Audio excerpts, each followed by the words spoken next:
Now who wanna move close enough? Now who wanna move out on? If you got stripes and you let the city know you rock 'em, yeah we got 'em, yeah we fought 'em. Like that black and orange up on 'em, single bottle, never stop it. To the beast and know 'em. Who they rockin' with the diamond stripes, flossing on the ring. Cincinnati, she's our queen, we gon' show the world. What's up, everybody? This is Ted Karras for the Cincinnati Bengals and the Cincy Hat, and you're watching Bengals and Brews. Yo, what's up, everybody? Bengals and Brews. It's me and Dustin because Dale's work computer fucked him over. So he's going to be a little bit late, and then we got Joe Goodberry going to pop in a little bit later. What's up, Dustin? What's good, man? How's your week going? Man, I got to tell you, I was off yesterday. I'm off today. So I got no complaints, man. Yeah. None. Zero. I love that. Look who's here. Well, I'm kind of here. I brought a laptop down, and the camera is not working on the laptop. I don't know. I've never used this laptop, so. Oh, man, that ruins the show because we can't see your pretty face, man. Right. Well, I'm on my phone right now, so I could show my face. Oh, there you go. Oh, you're so pretty. Look at that cutie. I'm just trying to figure out this computer. Man, they block me at stuff on work, too. My work computer's, Dale, they won't let me go to places, man. Oh, no. So, boys, tag season's open. Has anybody been tagged at all? I don't think so. And last year we didn't see a whole lot of them either. It didn't seem like. Yeah, that's interesting. Actually, zero tags. I just been surprised. That kind of snuck up. I mean, I know I had the dates in front of me, and then it kind of snuck up on me. I'm like, oh, yeah, you can officially start, tagging people, but it's been very, nothing's going on. So I don't know what to make of it, to be honest. You know? So I hear everybody else talking about what they think should happen with Trey. As long as we're talking about tagging, what do you guys think about the tag on Trey? Oh, I'm kind of under the opinion if you can, and I mean it's very rarely done, and I know this is a popular take. If you can maneuver some type of tag and trade with somebody, I think that would be good. I just don't know because we were taking trade offers last year, right? And then it was one of those things where the Bengals didn't really see, and then obviously maybe Trey on his own part wasn't seeing kind of the market there for probably what we wanted, which was a first rounder.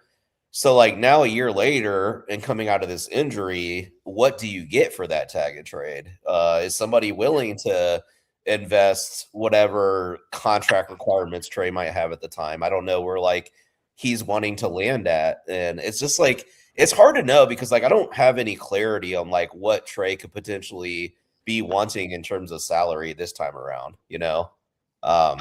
So probably same. Yeah. It just after a year being older and a loss of production for a year due to injury, obviously. And that's the other thing. What do we know about this injury? I don't know. I feel such in the dark on this whole Trey situation. I think the best case scenario is if they can maneuver that.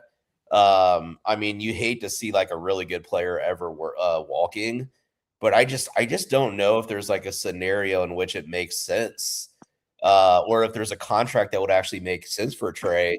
If last year he wanted the long-term stability, the Bengals are going to turn around and say okay, now we'll just give you 3 years. You know, and that was his thing. I know he wanted the guarantees into the second year, and that's definitely not going to happen now. So I just don't see a inroad where we meet together and him being on the Bengals in that kind of capacity, unless they do exercise the tag, and then we're kind of back to that thing too. You know? Yeah. I kind of feel everybody's oh, that bridge is burnt, and I'm I don't know. Is that bridge burnt? Trey wanted a shit ton of money. He wanted a multi-year deal. They laid it out. They gave him a decent deal, and he didn't want that. He wanted more. And instead they said, hey, let's just give you $14 million extra this year and bring you up to where you wanted to be for the year so that we can try to work this out. I just don't know if that bridge is totally burnt. Trey wants to finish his career. Is it easier to just pack your shit and go take a 3-year deal in somewhere else? Or is it easier to just stay where you're at and take a 3-year deal and finish here? If that was on the table, I don't know. I just wonder how burnt is that bridge, really, right? Trey's looking to finish his career somewhere. why not here? Yeah. Well, it's also like, what do we say? You're only as loyal as your options. Like, what are his That's options true. too? You know, like Well, what a are, lot of services have him ranked as like, the number one free agent. So I'd say he'll have a lot of options, but yeah. who knows? I think Monday they're going to go to the combine and there's going to be those backdoor talks and they're going to talk something out. And if they can tag and trade him to some other team, that's when we'll see that tag come out for Trey. If they work a deal like at the combine. Yeah, which expectations for that have to be low. Like, I mean, you can't expect to get probably nothing but like a day 3 pick in a tag and trade because, I mean, teams know otherwise. Are you going to get stuck with him? He might not want to be there. You're going to franchise tag him. He's not happy. He barely played this season. I think that's all, conversations. I don't even think it's worth risking tagging him unless, like you guys are saying, you do have that, tag and trade completely worked out. Right. Well, we're not. If we get a 3rd round pick, we get a 3rd round pick because I don't think we're going to get a comp pick from Trey because, well, that's assuming that the Bengals do what they said they're going to do, which they haven't really done in the off seasons, but they said they're going to be heavy in free agency. So if they're as heavy as they talk about, it's going to wipe out that compensatory pick that we would get for Trey. Yeah, and that's like with Trey too. It's like, how top heavy do you want to be on your team, right? It's like how many contracts? Like, I think my thing is like Trey was putting up 17.5 sacks. Our defense still stunk. Yeah. Like, we have so many holes that we got to fix. Like, and my approach to this offseason, like, like, it's either you want to go big game hunting or you want to like volume of players. Like, I kind of feel like you got to pick your direction. I do think like the Bengals have the tendency to want to do volume. And Trey was actually a part of that at one point, right? Like, where we let like a player walk, we went volume, and then we improved our defense immensely. So it's like, can we restructure that magic that we did back in, what was that, 21 or whatever, but we'll see how this all like, and we're also seeing players start to hit the market too, like Bradley Chubb got Logan Wilson. Yeah. So it could be more players out there than we originally projected when we went through the free agency list. Yep. I do think that, like, being that top free agent, I do feel like the teams might. I didn't really think that at first. You guys know, because I was saying that, like, at the trade deadline, they couldn't even get a 4th round pick for Trey, but maybe that's hurt. He's the number 1 free agent. So I also thought let him walk, but like the more we get into it, I think they probably should tag him. And to tell you the truth, if the whole NFL calls our bluff and he has to play, oh, so sad. We have to let Trey Hendrickson play because he's probably going to be fucking awesome. Mm-hmm. Yeah. Yeah, they're well, we got till the 3rd. That's the last of March when the tagging window closes. So, I mean, I guess in the next whatever days we'll have a little bit more clarity. But yeah, it's like, it's hard for me to wrap my head around. Like, I can be talked into a lot of different scenarios with Trey. But part of me is kind of tired of talking about it too. It's like, I'm ready for like new players. Like, I'm just like ready for like young, scrappy guys that get after it quick. Like 2021 was years ago. You know what I mean? Like, let's like having defense guys on your defense still, like, from that kind of like Super Bowl run. It's kind of like, man, that was in the past. Let's move forward. Let's get, go get pass rushers in free agency, get some in the draft, and let's roll with that. That's part of my like kind of mind frame where it's just like stuff kind of gets stale and I'm ready to move, and go on. Even though like Trey could go somewhere and still be a very productive player. I just don't think like you can be like scared of like trying to go in a different direction, even if Trey can still be productive, because like that's the day. I mean, Trey's not going to play here forever. Like, eventually he's going to either retire or he's going to go to another team. Like, it's just how football works. So, yeah, I do feel like you were saying in free agency, whether they're going to go heavy or volume. And I think that I'm hoping it's a mix of both. I hope that the first day they make a big splash with like maybe like 2 players, like 2 big players. And then after that, kind of do what the Bengals normally do and pick up those rotational guys on the back end of free agency. But they need to make a big splash. But anyway, KP from KC throws in the $5 super chat, says they run the franchise like they have a black Amex card and only shop at Walmart. They can't blow this offseason or they killed Joe. and Cruz Prime, and I don't disagree. You know, it's kind of funny though. Like the Bengals have actually been more active in free agency than the Ravens, than the Chiefs, than a lot of these other teams. You know, it just we haven't been good in free agency. Like that's the bigger problem. It's not like, I mean, yeah, this past year you would have loved to see them do more.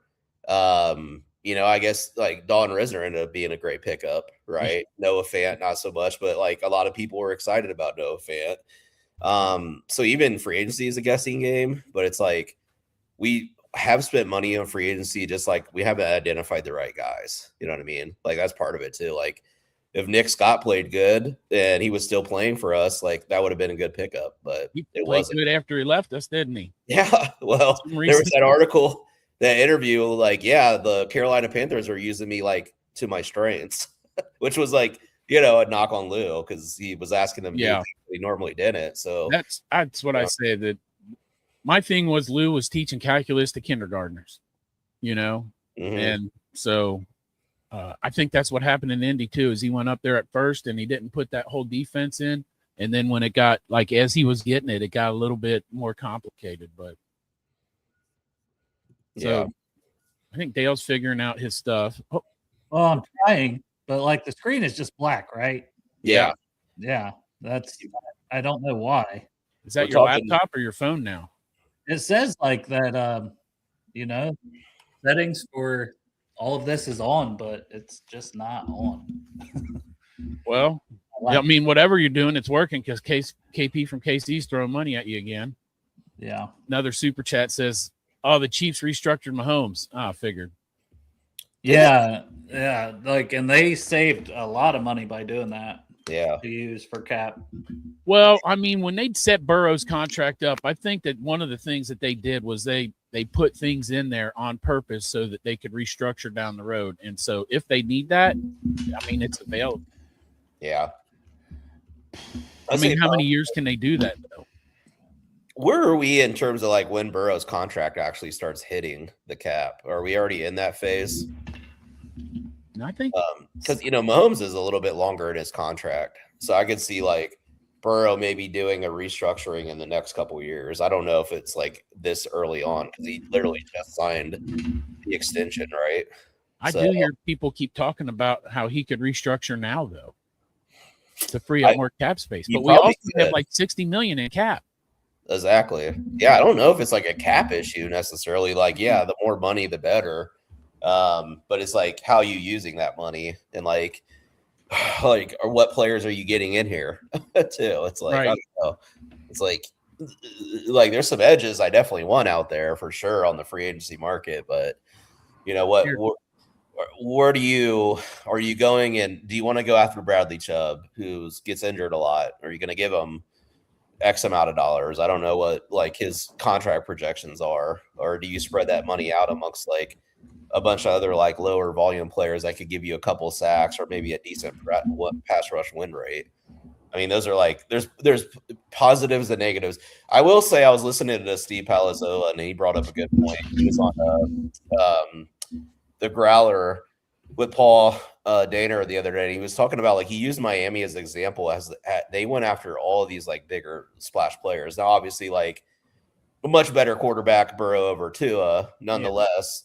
But you can see like where their roster, because they didn't hit in the draft, their roster is just like porous, right? Because they spent so much money on these players, big splashes, and now they're all getting released. And that's kind of like on the backside of some of this. If you go after those big game players and they don't hit, and then you're also 3 years into it and you're losing those guys, your roster is just a mess, you know, on the other side too. So it's basically like pick your own adventure on either one of those routes. Do you want to go volume or do you want to go like big game splashing after players? I don't know. Like I'm not an expert on that. You can go either direction. Yeah, Ryan Sparks comes in, tells us Joe Burrow's cap hit this year is 48 million, and then 52 next year, 53. So it's starting. Yeah, it's starting this year. Yeah, going into next. It gets more difficult. I mean, look at all the other bigger contracts with the NFL teams that had that. Like, I mean, even, you know, the Holy Chiefs, like like they've struggled in the draft the last couple of years. Look what's happened to their roster. You gotta like with these big contracts, man, you gotta be damn near perfect in the draft. Like you gotta hit hard. Well, that's the Bengals, man. Perfect in the draft. Yeah, that's what we do. We got you can miss guys here or there. I mean, you need guys to stay healthy, but like you got to be like hitting on a majority of your picks. Like a lot of teams, Dustin, need more than 4 scouts to do that, but not the Bengals. They're really good. We got really good 4 scouts, so they make sure that we do good at the draft. Just listen to our show, bro. Look at Dale's board and we're off. I read something that when Marvin Lewis was the head coach, he kind of the way that they drafted kind of went with the consensus, like on social media and stuff like that. And it turned out he drafted pretty good. And that since Zach Taylor's come, it hasn't really went with the consensus and it's turned out different. So maybe just refer to Twitter. Do a poll. I actually do think most teams are starting to like go consensus, to be honest. Like the draft might, and I kind of like part of me doesn't want that to happen because it gets boring. You can pretty much like say, oh, this team's going to draft this player. You know what I mean? I mean, it's always fun to evaluate the players and then pick them. But like the actual draft itself, you do kind of want some chaotic like picks coming through. Not for the Bengals necessarily, but for like other teams, like when the Raiders would just take a track star in the first round because they ran. Oh yeah. Like I want the NFL to have that dysfunction in the draft still. So hell yeah. Maybe the Bengals should do one of those X polls. Just put the players up. And just let us pick it. Yeah. So I'm trying to like somebody drop some sticky notes around the freaking Bengals campus there and just put like all the players we want. Downs, Bailey. Yeah, Ruben Bain. Also not Kendrick Falk, which I don't get though. He seems like, I mean, Dale was telling me his things about Kendrick Falk, but like on paper, on Dale's draft guide, that guy looks like a beast. Yeah. I don't know. I'm having all kinds of issues, brother. Oh man. Hey, you're talking blackout Trey. You're blackout Dale. I know. And the mic keeps going in and out. Like, I don't know. Well, at least you got your little symbol in the middle now. It's not a complete blackout screen. Oh, I can. That's when I turn the camera off. I turn the camera on, and it's just black. That's true, man. Yeah. Why? I'm not sure. Yeah. I actually don't blame you, Dale. I blame your job. Oh, no, he's not. We could, we definitely could use the day just to catch up. Like, we obviously like, want to focus on the draft and whatnot, but I know Dale's busy doing his studying and posting all his clips to Twitter. I'm kind of doing the same thing, trying to grind away a little bit more as we get closer. I kind of was like focused on free agency there for a while, but Dale, I guess since you kind of you've been, obviously you're always on the grind with this kind of stuff. Anything like new pop up to you, like in terms of like players, like as you evaluated tape, or maybe players that have dropped down your board after having like a second look at them, that sort of thing? I don't know that there's too many that maybe dropped as much as other players rising. Like one I posted about today, that it's just every time I watch him and I watch more games of his, he flashes every time. Like I was watching R. Mason Thomas, but it's Grayson Holton, the defensive tackle from Oklahoma. He just flashes all the time. It's like, man, I wasn't even watching him. Now it's like, damn it, now I want to watch a couple more games of him. So I did that today, Yeah, he's just a guy like, I don't know. I mean, I know we've talked about, hey, if he's there in the third round, but I don't think it's crazy. And we'll see how he tests, right? I mean, he looks like a pretty good athlete, but I don't think he's going to test like, Braden Fiske and some of these guys have at defensive tackle. But, that's part of it. If he checks off those boxes, and he's not the biggest guy, he's a little under 300 pounds, but I mean, they line him up at the nose. They line him up, they line him up everywhere. Sometimes they drop to a 3-4 at Oklahoma. They're so multiple that then you see him, out on the edge and when they're kind of in their 3-4 alignments. So he's a guy that I just think you can move around. I think he's a good run defender, regardless of that size. And he's got some pass rush juice. And there's just not a lot of guys that do. And the ones that do have a ton of questions. Like this guy's been productive, 4 or 5 sacks each year the last 2 years. And where, that's some of the questions with Peter Woods. You don't have a ton of production. Caleb Banks, well, he's had the foot injury. So in a defensive tackle class, I think that's lacking. You look at guys like that. And Ryan there mentions, Landon Robinson, who we're going to have on the show on Monday. Maybe I won't have a camera, so that'll be awful. But I don't know what the hell to do there. But keep working on it. That's how we run our podcast.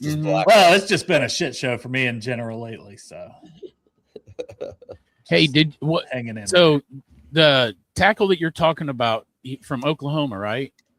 Yes. Who's that? What's his name? Grayson Halton. Grayson Halton. All right. Yep. And what round do you got on Grayson Halton?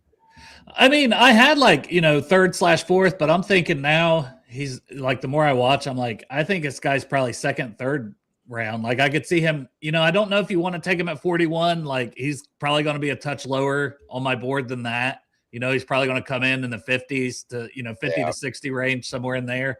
So it's it's one of those things.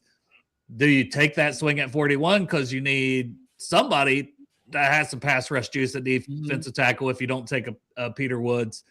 Or do you hope he falls to the 3rd round? I think it's going to be one of those type of things, because I don't think you should ever reach for a guy if you don't have him evaluated as one of the best on your board in the 2nd round.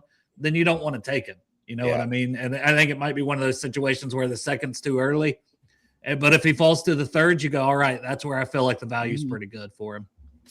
Well, let me ask you this about Peter Woods, is because all the other outside influencers, Dale, are hitting me, and they're talking about Peter Woods, his production dipped this year, and it even dipped last year from the previous year. So what is it you see about Peter Woods? I know you're high on him that makes you think that he's going to be solid in the NFL. Yeah, it's just his pass rush, I think, is still good. His hands and his feet are still good. There's just not a lot of guys that are 315 pounds, which I believe is about what he weighs, that can move the way he does. Now, people are going to say, well, his arm length and this, and that does show up. It's arm length doesn't matter till it does, right? And if it matters on the tape, then obviously it matters. Then you kind of see, with some of the missed tackles he has, that I think if he had longer arms, that would help him, get to these spots or shed blocks quicker, things like that, keep people out of his chest. I still like him because I think he's got the foot quickness, and we're talking about a guy who's what? Is he just now 21? He's one of the younger guys in the class. So with that said, it's just I think there's a lot of meat on the bone with how good he's going to still be. Now it is a bit concerning when you're oh, was he just not motivated? Brother, you should always be motivated, right? It don't matter if Clemson started underperforming or what. That's something that is a little bit concerning for me. But I've started to see, too, I listened to Mel Kiper earlier and Phil Yates, their podcast. Yeah, that's the one I saw. Yeah, well, they were talking about oh, yeah, he might go in the 2nd round. And maybe he does. If Peter Woods is there in the 2nd, I'd sprint to it. But I just don't see a scenario where he gets past the Ravens at 14, honestly. I think they would be all over him because he was still fairly productive. Your defensive tackles don't typically get 8 to 10 sacks. You know what I mean? It just don't happen. I feel like the Ravens are going to go for a receiver, though. I don't know. I just feel but Nostradamus is right, though. Lee Hunter at 41. Boom. Sign me up for that shit all day. That's a guy that I think is going to move up. Too. I think so too, but man, if he's there at 41, I will take that guy all day. Yeah, that's I'm pretty high on Lee Hunter. What's your kind of break glass in case of emergency, 1st round? Let's say Bain.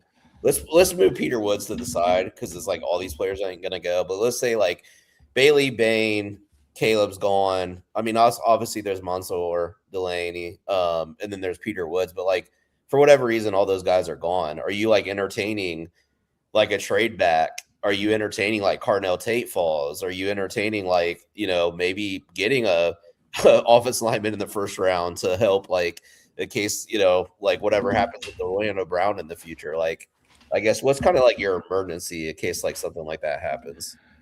I mean, I think we're looking at corner, right? Yeah. I don't think because Bain, Bailey, Downs, I mean, even Reese, is Reese a guy that if he falls to 10, you consider? I don't know. I think, maybe he enters the conversation. And then Ryan knows the guy I love there. He put in the chat, Monroe Freeling. Yeah, I was going to mention him. Yeah, I mean, and he's 10th overall on my board. Yeah. So I get it. You have Orlando Brown, you have Mims, but can you ever have too many tackles? And is it not good to protect Joe Burrow? And if you took him at 10 even, or let's say you traded down, you got him at 15, you feel better about it because you got him at 15. But, a trade down scenario because some of the top guys you wanted were off the board. And you get Freeling, and you've got a swing tackle for this year. Injuries happen. A guy who ascended quickly, I saw the flashes last year because he had to play some left, some right, but he was never really a full-time starter. But he was a guy that caught my eye. And he just kept getting better and better. And the way he ended the year, I'm like, man, this is a guy that I'm just putting him as offensive tackle 1. And I like Malinois. I like Spencer Fano. Those guys are not far behind him, but it's like, man, I just think his trajectory and the fact that he plays left tackle and he's played right, whereas like Fano, he played left tackle as a freshman, but I don't think he's going to be a left tackle in the NFL. Malinois has never played left tackle. He's only played right tackle at Miami. So it's like, I'd rather have the guy that's a little more versatile. So that's why he's offensive tackle 1 on my board. Like maybe Malinois is better day 1, but even by like the end of his first year, I think Freeling could be the better player. Like, I just think he'll be better. And that I would rather, sometimes I'll put a guy a little higher on my board for the upside. Yeah. And that's one of those picks where, like, obviously Bengals fans would probably lose their mind, but then you look like long-term, you're going to be like, oh, great. That was an awesome pick. You know what I mean? Yeah. Right. Because a lot of pass rushers, man, like, could be projections too. Like, it's hard for guys like to come over to the NFL. Like, I know you're Willie Andersons of the world and stuff, but like, that's such a developmental position despite the upside, especially if it's like an interior pass rusher, like where you're expecting like, oh, they can come in and get us like 6 sacks on the interior. That's just not always the case. Those guys take a while to develop. Like, take, for example, who's the cat that got traded to the Patriots that we might want to target in free agency?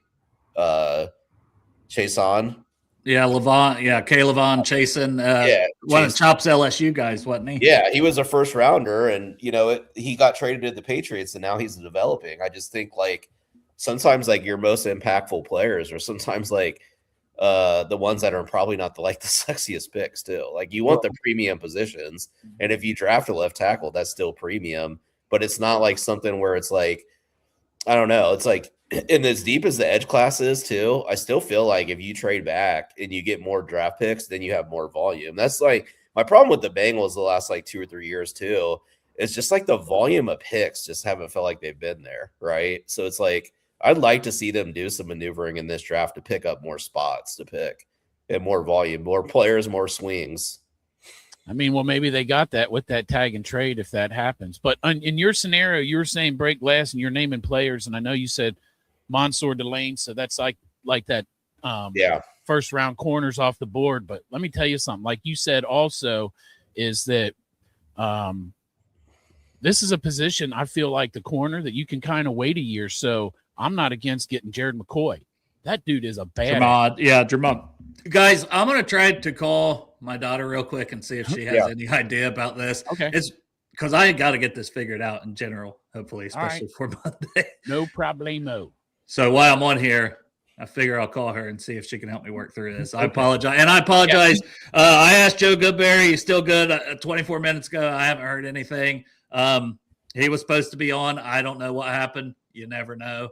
Tap your camera. Yeah, buddy, I've tried. I've restarted everything. I don't know. I mean, I can get on with my face through my phone, but that's right.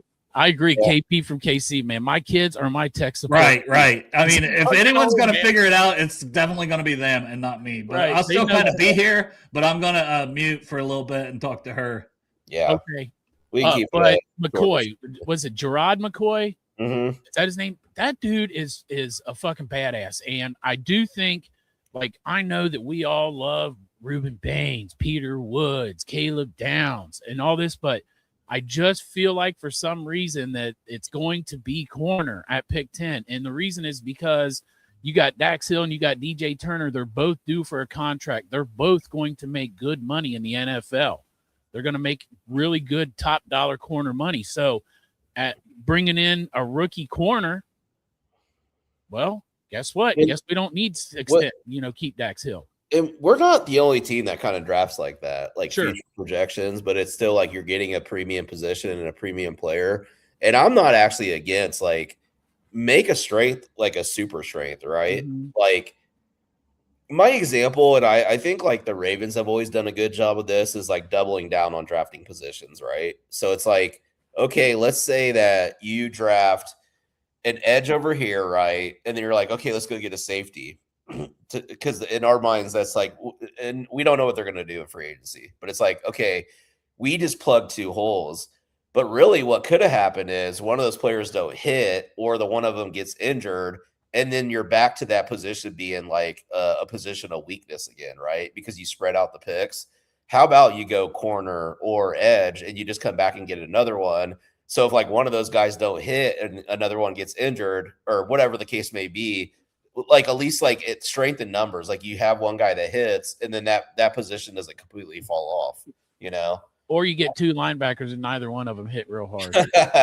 Yeah, I mean, I guess that throws like a little wrench into my theory there, but like, that's I just think like I'm always down to like double down on positions too, like, or let's say we get a couple good pass rushers in like free agency, like why not go get Mansour Delane and then actually get McNeil? Like Daniel Jeremiah actually mocked Emmanuel McNeil Warren, the Toledo safety, to the Raiders at pick 13 in the first round and is what?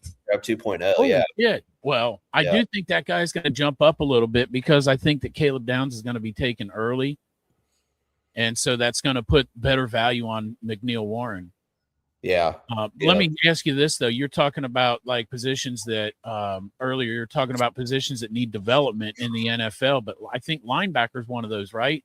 And I see Sonny Styles getting mocked to us, and I don't think Sonny Styles is a bad player. I just wonder about that's almost like 3 rookie linebackers now because you got your 2 on the second season that didn't do super great the first year, and then you bring in, and then the answer to fix the linebacker position is another rookie. I just don't know if that's the answer there. Yeah, and that's the pick that like I love Sonny Styles, and what's cool good about him? He's only played linebacker for 2 years, right? He was a safety, right? Yeah, he was a safety, mm-hmm. So he's just only getting better. So you could project that his ceiling is going to be really high, kind of thing. But also there is like if you're drafting 10, like, I guess that kind of like goes to safety too, right? Like, and that would be the argument. Do you feel like Downs, like we're okay drafting Downs at 10 because he feels like, and I know this term is misused and I agree, but a generational player, we'll just say that. Mm-hmm. So you're fine at 10. Sonny Styles at 10 is a little kind of rich for me, because like now Arvell Reese, I think why he's in a conversation of his own, which I would be intrigued by because he can actually you can line him up at edge. He gives you some pass rush juice. He also could play off-ball linebacker. He plays coverage pretty well as well. So, like, I think he just has more of a versatile tool set. So, it's not like I would slam the table and break the glass. Like, I'd be pissed off that they drafted him there, but I don't know if I would like it. I wouldn't love it. You know what I mean? So, I don't disagree. I think Sonny Styles is a great player. I think that the one thing that he would bring to this team, too, is he could show people how to fucking tackle. Because he doesn't miss tackles. I think he missed 1 tackle, right? All season. Wasn't he miss 1 tackle against IU and that's it? Yeah, he was a stud. The dude is a machine. And like you said, he's only been playing linebacker for a short period of time because he was playing safety. So I won't be super upset with that pick. I just think that there's better value in other spots. And as far as fixing our linebacker position, I think we should look at free agency. Maybe like bring in that Fred Warner, the guy, talk about like timeless guys, bring in him and let him show these guys what to do for a year, or Patrick Queen's going to be a free agent. I heard maybe. My prediction is like, so you were talking about making like early on in free agency. For whatever reason, I got a feeling like the first player that the Bengals will like offer in free agency or signs or whatever, I for some reason I have this weird feeling that it's going to be a linebacker. Like that will be like the splash, like signing like Devin Lloyd or something like that. But I know that Nacho Damas was mentioning like double dipping at safety. Yeah, I'm so down for that too. Like, battle, fine player, but like if you can go and say, hey, we take Downs in the first and then go back and get like in the second, Dylan Thieneman, who obviously I love from Oregon, or later in the draft, go after like a Wheatley or AJ Hawsey from LSU or a Kamari Ramsey who can actually play a little bit of slot too. I think that's on the table for sure. Did I hear that McNeil Warren also played the nickel a lot? Yeah, I mean he's a dog. He does a little bit of everything. Like he's just I would say the reason that Daniel Jeremiah moved him up in the first round because he's been watching he's been like tweeting about him pretty much every week, and he's like his tape just like stands out so much. So like he's zoomed up. Daniel Jeremiah needs to chill the fuck out then, so that he's there at pick 41. I know. If we don't go Caleb Downs. Yeah. I don't know what Cincinnati's going to do. I feel like if they go Caleb Downs, that it's kind of like pacify the fan base also, plus get a good player, because I just don't think that that's a Bengals thing. But also, I mean, they did take Dax. Somebody was on Twitter like, Bengals don't draft that. They only draft premium position. They don't draft that position in first round. When's the last time they did that? And I said, oh, Dax Hill. They drafted Dax Hill, the same position, a safety. And it was in the first. It was the pick 31, but it was in the first round. Well, if you do look at like historically at the Bengals drafts, even like pre Zach Taylor, like we have always drafted like corners and safeties. Now, like how high, I don't know, but it's like it's something that they're always swinging on for sure. Like, and I just think it's like a philosophy probably that's been embedded throughout the organization. And I actually don't knock them for that. Like, you see these teams that have bad secondaries and they just can't hold up against these receivers. It just makes for a nightmare, but also on the flip side, I think there's a lot of teams looking for pass rushers too. So it's like, and there's obviously like when you see the blueprint of the NFL, the last two Super Bowl champions have been able to get pass rush with 4, right? And that makes your secondary because you could drop more guys in coverage, yada, yada, yada. So it's like you're going to have a run on free agency on all these like potential draft or pass rushers. And then obviously like with this edge class being very deep, I just think like those guys are going to get plucked off the board too. So you're always kind of like fighting with all the other teams in the NFL for like limited premium players. So that's always tough to do. And that's why it's like everybody's starved for pass rush these days. Yeah. Tell me about Nostradamus talking about Kilgore, a steal for somebody at safety. What do you think about him? Yeah. I mean, I like Kilgore a lot. I think he's one of those guys like, and like I like when you look at South Carolina's like defense and whatnot, like they were like stingy this year. And then I would always, because all the hype went to their defensive line. Obviously, they got Dylan Stewart and stuff like that. But then I would be watching their games, and I really didn't pick up on him until like halfway through the season. I'd be watching South Carolina games, and then that you would hear him talk about Kilgore a little bit. Then I just see him like making plays all over the place. So it's like, yeah, like that's a guy that I'm super high on too. I just think like, and that's like a guy that like size wise, he profiles pretty well, athletic, that sort of thing. He's come on as late, so it could be one of those players like in terms of like projection too. It's like, oh, they might be just like playing great ball at the right time. So maybe I just need to get like a picture of my face to put That's on. right.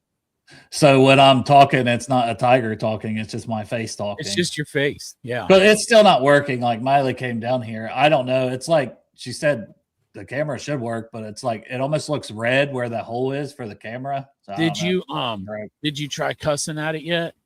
Yeah, it's like this fucking didn't work. No, it didn't help. Man, I punched it. After that, did you pat it and you say, "Come on, baby, please, just for one time for Daddy"? No, try that one time. Come on, one time for Daddy. One time for daddies. All three of us for the daddies. See, still nothing. God damn it! It's playing hard to get. Yeah, but yeah. So that's interesting. I don't know. Miley said I could try her iPad maybe for Monday. But can't you get like a webcam too? Like if this, I got one. I got one right here. Yeah, it just like clips onto your computer. Uh-huh. Yeah. Mine's sitting on a shelf, but you can get that. Yeah, it's pretty cheap. You can Yeah, probably grab one for 20 Walmart, bucks. a few bucks. Yeah. Yeah, the problem is having to go to damn Walmart, but Oh, well, you can also order on Amazon, and they'll have it to you by the time we do our next show. well, I don't have Prime, so it wouldn't. What is your closest like all-purpose store? For 2 hours. I mean, Walmart is probably 20, 25 minutes. Oh, okay. That's not so bad. Yeah. We have a Kroger. It's probably only 10 or 15 minutes away, but that's not going to have like a webcam. I bet you they do. Yeah. Oh, I don't know about your Kroger, but like some of the Kroger that are around here, man, got furniture. Yeah. Really? Well, I Yeah, mean, they'll have like, outside furniture sometimes. Nah, but yeah, man, they'll have like we ain't got couch. we ain't got no damn couches and shit at our Kroger. You got them fancy Krogers, huh? Like, not here in Delhi, but like I've seen Kroger where there's like couches and shit for sale. Little side note, so I'm sure people saw, but Logan Wilson got released from the Cowboys. Yeah, that's not totally surprising. They weren't even really playing him hardly after that trade, were they? Yeah. At No. the end. Do you think that's kind of a career ender for him? I just kind of feel like, I don't know. I don't know. Maybe he can get on. Like, hey, go back to Lou. Going to Lou. Go to Lou. You almost can guarantee he's going to end up with Lou, right? Yeah. Uh-huh.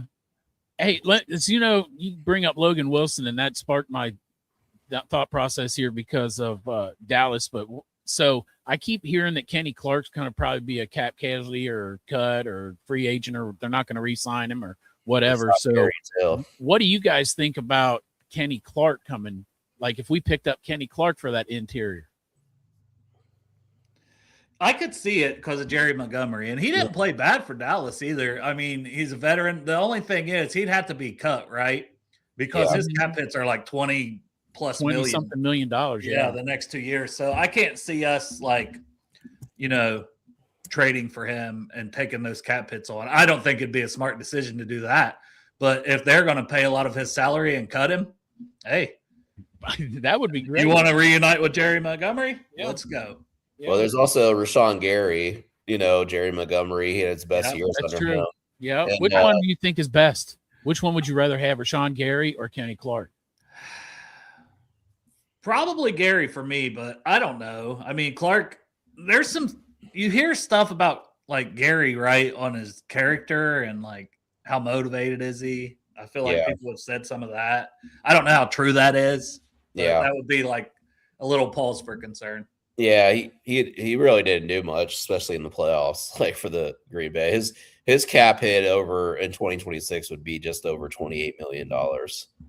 So with all this maneuvering and positioning, it does kind of all like circle back to like Trey. Like, what are you doing there? Because if you do want to go after a player like Kenny Clark or Rashawn Gary, you're gonna, you're gonna want some cap space to do other things too.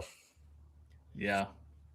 What do you guys want to do? A mock draft or something? Because it's funny you say that. Yeah, I'm literally on another screen one up right now. Yeah, we're on the same.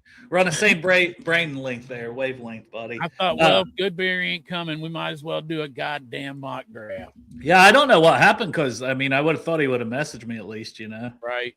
I'm sure, Hopefully everything's okay. You just never know with life.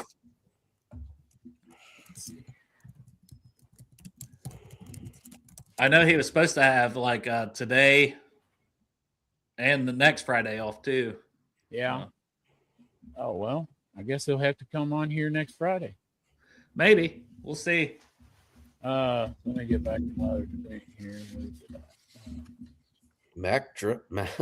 I said Mac Drug. Mock draft Friday. That's right. Mock Chubb. We got a mock Chubb. Yeah, mock. I did all the rounds. So did all the rounds. Hey, why not, right? Might as well, I mean, it's that time of year. That's why like having guests on is good to get their opinions, But here we go, man. This is let's see what we got. Let's see what was taken here. So of course Mendoza first, and then Arvell Reese. That's almost been. I mean, I don't know about Arvell Reese for sure, but those two names are really set in stone on almost everybody's mock draft. Malioga to Arizona. I definitely think the Browns are going offensive line or wide receiver at their pick. Seems like it. I would say with Reese though, Chop. I don't know if that like I've seen a lot of their fans kind of wanting Bain. Well, that's what I'm saying is like I feel like Mendoza is a lock at 1, but Reese, I keep seeing him mocked to the the Jets, but I'm not sold on that one. Why is Reese being mocked to the Jets so much? Like as an edge, I think I'd imagine they're gonna play him at edge more than they would off-ball linebacker. Let me say this about Arvell Reese, and I'm going to echo something, and I don't know if it was that thing you watched with Field Yates and Mel Kiper, if that was it or what, but like Arvell Reese versus Reuben Bain, all right? Arvell Reese, linebacker / edge, someone who hasn't been an edge, doesn't have all the same moves. Reuben Bain is a proven badass at the edge. So, like, if you're taking an edge, you take Bain over. That's what I'm saying. That's why I'm like, if you're drafting Reese second, I'm playing him at edge. You know what I mean? Yeah, and and Bain would be a better edge than Reese, right? Yeah, that doesn't make sense. Like, I'm a Buckeye, and I obviously he has all the tools, and he came in as an edge, and I'd probably play him there. But it's like, whew, that seems like I don't know. Maybe people are seeing stuff that I don't, but I'm not there. I'd go Bain over him for sure. And then we got Bain at Tennessee, and then I love Carnell Tate because of my homer ass with pairing him up with Malik Neighbors for the Giants. And then Pinot at tackle, and then I've been telling Dale, like, lightweight, this is my guy here popping up for 10 for me is David Bailey. And the further we get to the draft, the further he moves to the top of the draft because he's getting talked up a lot. So I highly doubt anyway he's going to be there at pick 10. And then Malachi Lemon, wide receiver to the Saints. Kansas City gets Jeremiah Love, which have been mocked to them a lot. But I also think that maybe they're in the mix for offensive line just because Pat Mahomes is home right now nursing an injury. Mm-hmm. So, I wouldn't put offensive line out of the thing for him, although Jeremiah Love on that team would be scary. Mm-hmm. And then so here's our picks, man. Caleb Downs, I know that the consensus in Cincinnati is all over Caleb Downs. Jordan Tyson, wide receiver, Mansour Delane at the corner, and Sonny Styles, he's been mocked to us on several mocks. And then you got Jermod McCoy, who was injured last year, but that dude is a badass at corner. And then Dale's favorite edge, Kedrick Falk. Yeah, there's Peter Woods down there at 17.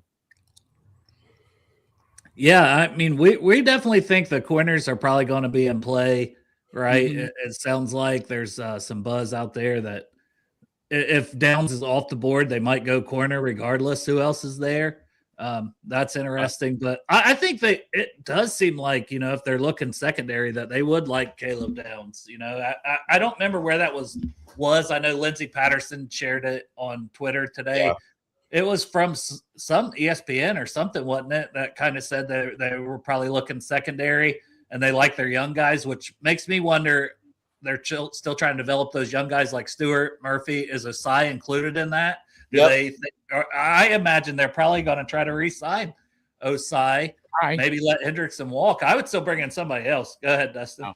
Yeah, I agree with you. And I think that's like a very part of this conversation that we haven't really like paid attention to enough. It's like, of course they still want pass rush, right? We want pass rush. They want pass rush, but it's also like the investment of picks that they've made at edge on the first round. It's like, how often do you go back to the well on that? When you do have a player of Downs, like, freaking stature and what he can do mean to the defense. Generational, Dustin. Yeah.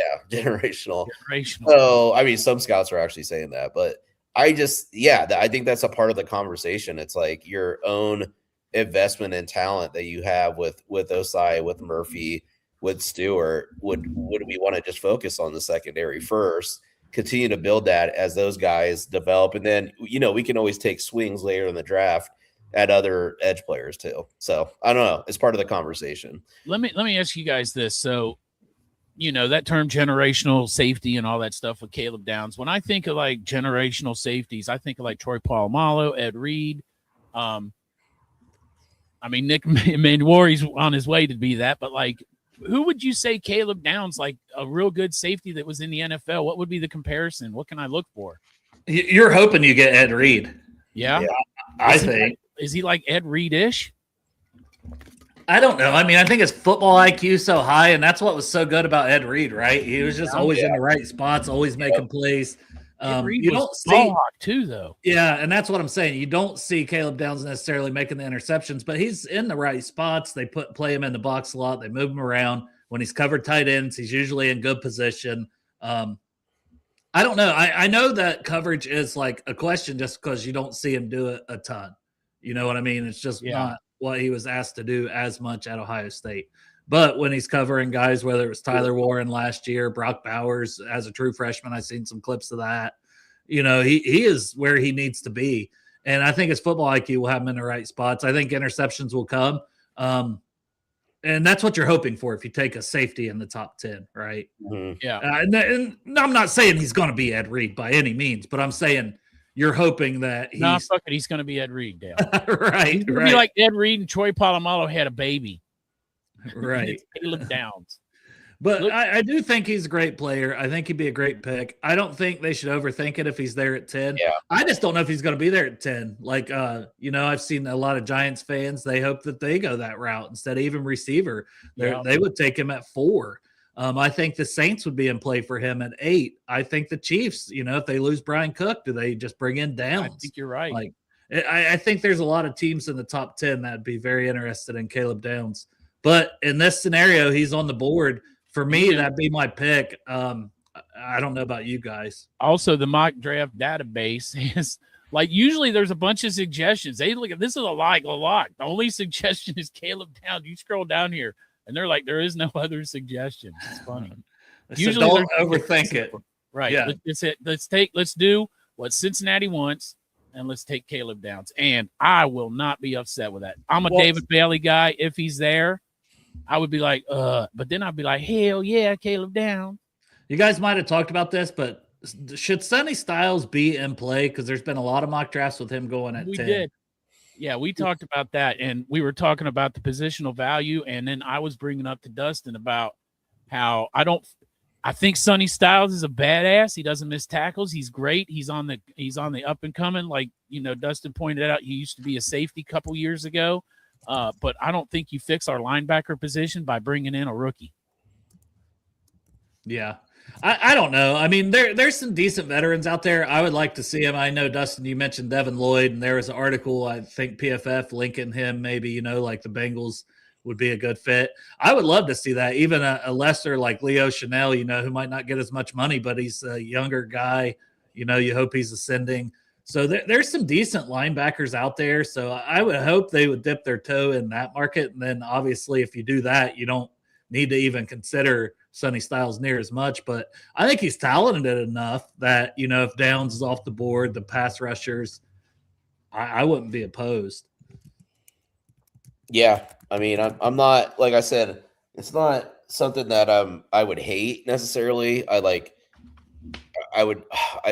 The trade back scenario in those cases are so intriguing to me because I do think it kind of opens the board to get creative and do other stuff. But yeah, and I don't know, trade backs are always kind of fun because it's we get more draft picks, which the more draft picks the better because it's more fun to have more picks to talk about. That sort of thing. I seen the safeties there, Chop. You went to that. I know we took Downs, but see, that's what McNeil wore and all those good Wheatley. I really like, Thieneman, Ramsey, Halsey. They're all there, and it's that's the one thing that I've said this whole time. It's no knock on Downs. It's just I really like a lot of these safeties. I think that will be there in the second and third rounds, and the positional value and the value of what this draft is deep at is positions like that. Similar with linebacker, honestly, because I seen a linebacker that was the top guy on the list, CJ Allen from Georgia, and that's a guy that I just freaking love, man. Most years he would be like a clear-cut linebacker 1 in his class, but he just happens to be in a class with Reese and Styles, who are just fantastic top 10 type talents. And it could knock him down to potentially a second round. I still mock him a lot when I do full first round mock drafts to teams in the 20s all the time, because I really like CJ Allen. Maybe we double dip and get Emmanuel McNeil Warren in the second and Caleb Downs in the first. I wouldn't Well, be. I was just going to say there's some other good names on that board too. Colton Hood at corner from Mhm. Tennessee. This guy I could see going late first, but potentially being there in the second. And then Lee Hunter obviously stands out. I saw my guy Grayson Halton still there. Mhm. I know, like Lee Hunter though. The only thing is he has pass rush juice for a nose tackle, but at the end of the day, he's still a nose tackle. He's not like overly explosive. How does he fit in with Slayton, or what if you bring back Reader? I don't know. Those are my thoughts, but sell me on Lee Hunter, guys, if that's who you guys are thinking. Yeah. I mean, I like that. I like that pick a lot. I just like Lee Hunter. Yeah. I mean, let's look at the DL and see who else we got here. Like if we went Caleb Downs at the beginning, who do we got here with some pass rush moves right here, Dale? If we were going, or Dustin, if we were going to go 3-tech that has a few pass rush moves that can help us in the second round, is there anybody? I think Halton is the guy that jumps out. Most of those guys are nose tackles. Kristen Miller is not really a nose tackle, but he was asked to be more of a run defender, and he reminds me a lot of Chris Jenkins, where you're like, oh, he's got upside as a pass rusher, but you haven't seen enough to want to take him in the second round like we did with Jenkins, to me. And then, I mean, because we're in Cincinnati here, so might as well just say why we would not take Dante Corleone in the second round. Injuries. He looks slow. He don't look like the same player the last couple years to me. Like, I don't think I'd take him in the third or fourth round even. It'd have to be like fifth round probably for me is where I'd feel comfortable taking him. And so then we get to Grayson Halton, which is on this board, which is the next tackle. So you were talking about him earlier, but this round is too rich for him, right? Well, for me, it's going to be fringe because honestly, when I update the draft guide, he's probably going to, like I said, come in between 50 and 60. So it's a little bit too rich, but he's certainly not the 113th ranked player. You know what I mean? And I know we could cheat the system and probably get him in the third round on this mock draft simulator. But if you guys really like Lee Hunter, and he's projected to go in the first round in a lot of mock drafts, so getting him at pick 41, I wouldn't be mad at it. I mean, he does push the pocket. Mm-hmm. He's a good run defender. I mean, you're just getting a really good player in the second round. I think that's always valuable. Is there another position you want me to take a look at? What else do you guys want to look at? Yeah, let's look back at edge. Yeah, I don't know. Gabe Jackass. Everything's too rich there. Is his last name really pronounced Jackass? Gabe Jackass? Jackass.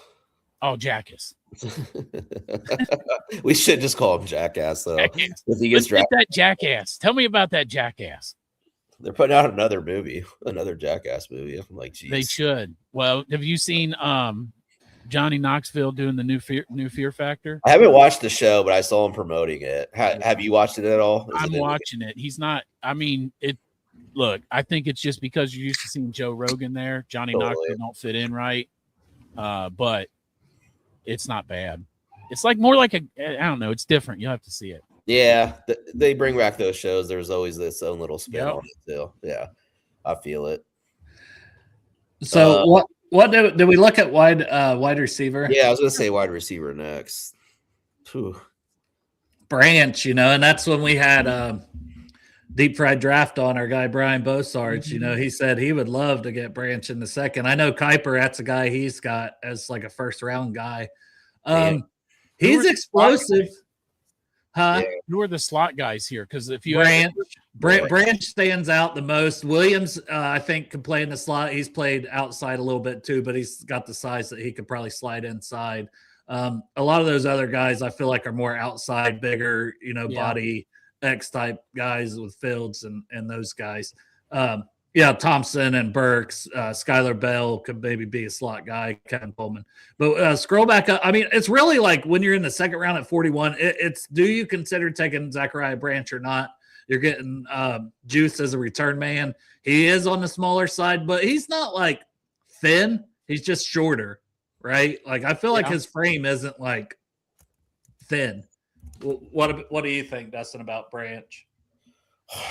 I don't know. I kind of feel like second round's a little too strong for me, but I don't know if he's going to be there in the third. I do like the ability for him to get separation and to get open, and you can use him as a kick returner, so you get almost like a 2-for-1 special. So that's another pick. Like if we did take him, like I wouldn't like be super mad. I don't know if like I would love that at that spot, especially like again.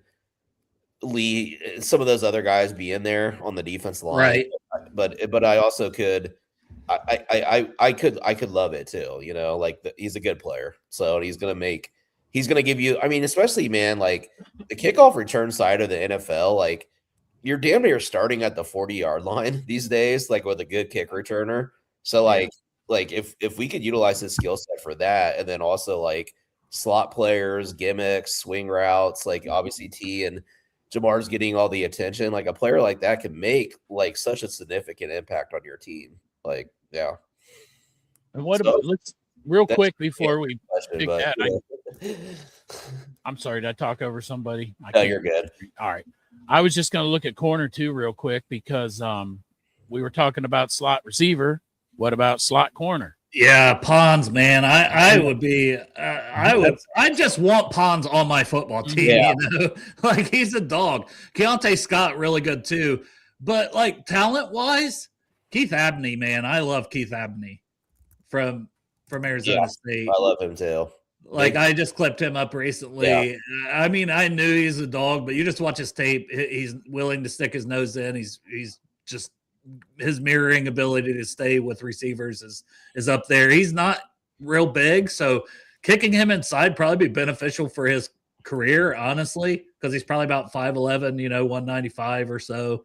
I think he could play outside, but I think for us, keep our guys we have on the outside. I like Abney a lot for us and him being here.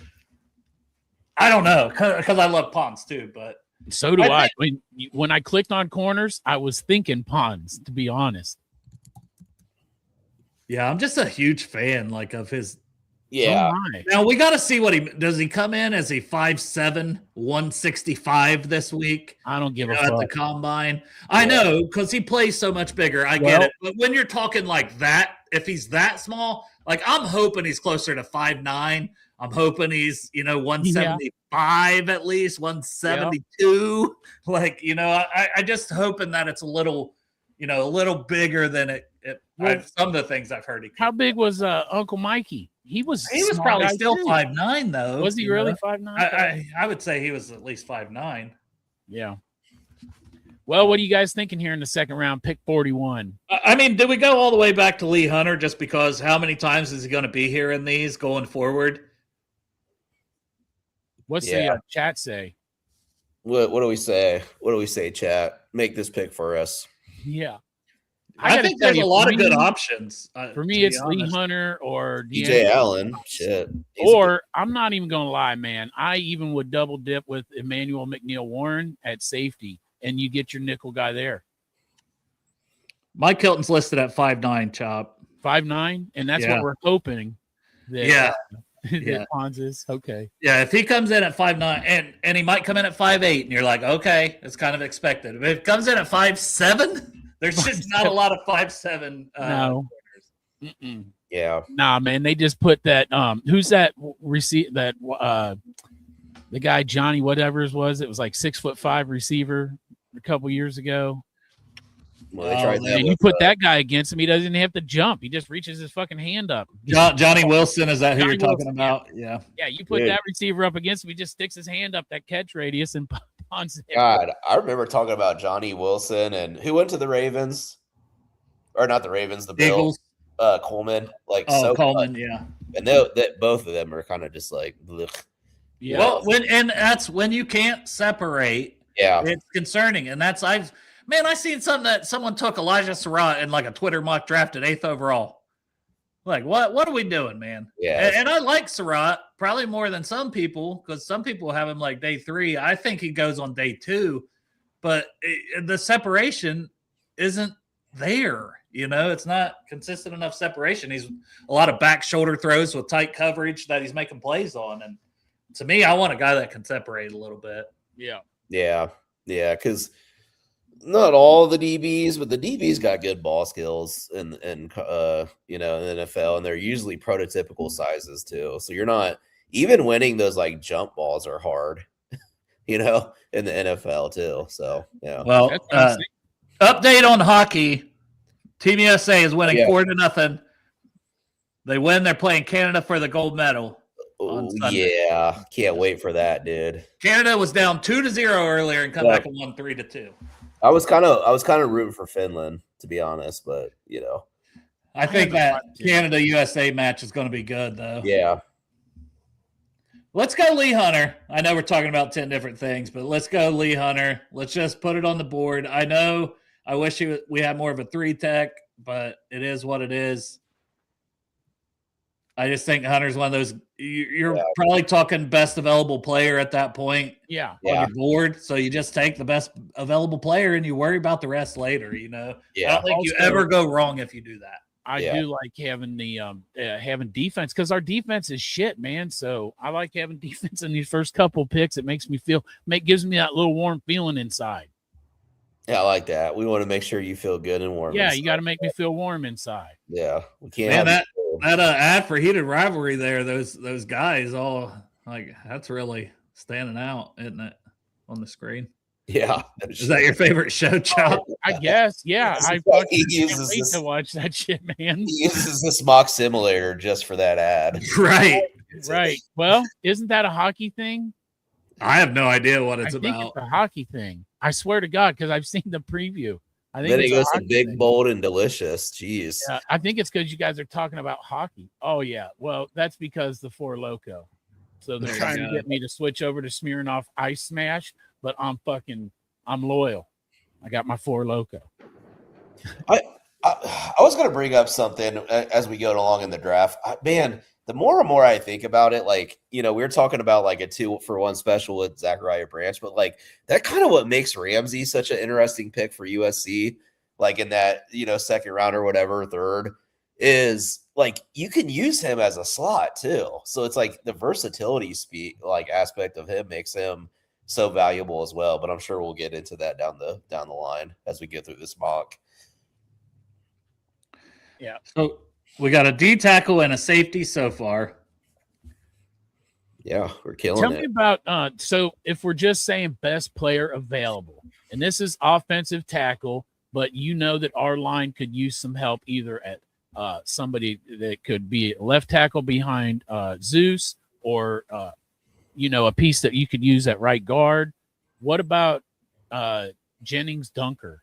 Yeah, and we took him, I think, in the last mock draft we did. So I thought he looked pretty good at the Senior Bowl, enough to maybe a team want to keep him at offensive tackle. And he looks cool as shit, right? It's just like bonus points for having that cool red hair with a mullet. Like, come on, man, you just look like an offensive lineman. Like Cody Mock's brother. He's played right tackle for them this year. But, yeah, I think he'd kick into right guard and probably be better at guard. And you're talking third round. I think you're feeling like pretty good value at that point. So we'll be opposed to him. But let's look at edge and corner, right, and linebacker. As we took D-line, we've taken safety. I think edge, man, there's our guy, denied Dennis Sutton. And I like height and I like Joseph's. I love they're both smaller. Yeah. So to me, it doesn't really fit, hey, this is what the Bengals would necessarily take. But Sutton, you're talking a guy that's 6'5", 265. That screams Cincinnati Bengal. And he's been a pretty good player. Like, he's solid against the run. He's a good pass rusher. You're talking probably not a double-digit sack guy, but I think he's been steady. Like, last 2 years, 8.5 sacks both years. I mean, I think you're talking productive in your rotation from day one. You get that in the third round. I like it. But let's look at corner as well. Let's look at the corner. I love Sutton. If he was there, I would fall in love with that pick. Igbinosun, the penalty magnet, he's still French top 50 on my board, though. And you're talking third round. He's physical. Like, some teams are going to love that. Put him up in press man. and just be physical. He's probably going to test fairly well. He's 6'2". He's long. Drake strong. or Patrick. Yeah. And Dre went in the first. Yeah, I know. Chandler Rivers, man, that's one. He may not be higher than all these guys on here, but specifically for the Bengals, the cornerback from Duke, I think he's going to be a hell of a player. Good to see Jaden Kennedy moving up too, finally, on these simulators. He was at 210 just like last week, and he's at 145. He had a good season. Yeah, he did. But yeah, if we're talking corner, I like Chandler Rivers from Duke here. If we're talking edge, I like Denai Dennis Sutton. If we're talking tackle/guard, I like Jennings Dunker. So I don't have it. How about receiver? Did we look at receiver? Yeah, let's look at receiver. See, there's Antonio Williams, and I think that would be a pretty solid pick. He's dealt with some injuries, but a guy that can separate quick, inside-outside versatility. Yeah. I still don't want to take a receiver this early. I'm still all about the defense. I know it's prior to free agency. These are going to change once we have free agency, hopefully. Hey, look, I found defense. God. There he is. Yeah. Every time. I found defense. I got to tell you though, man. Look, I'm not saying we could take him. I'm just saying, like, I understand he's a mystery coming into the NFL where you're going to use him, but it's situational. The Bengals could use him to rush the passer. I'm telling you, situational. Just saying, he's going to be a badass. For whatever reason, think like he's a guy that might fall. You know, that you may like. I would if he's like in the 4th round. I'd be like, hell yeah. At the very least, you could use him on special teams. You know what I mean? For those who don't watch the show regularly, I'm fucking homering out on Harold Perkins. Oh, yeah.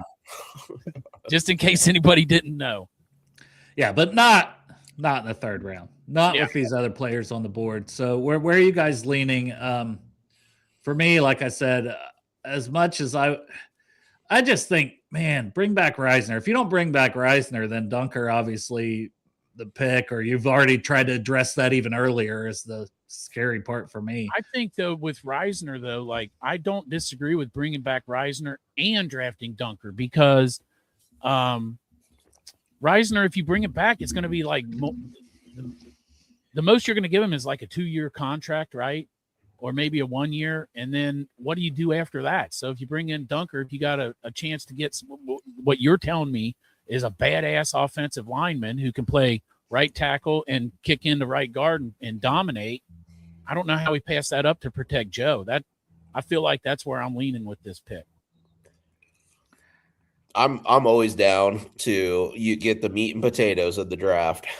Mm-hmm. You know what I mean? Like, I do think after the 3rd round, the cornerbacks kind of dry up for me too.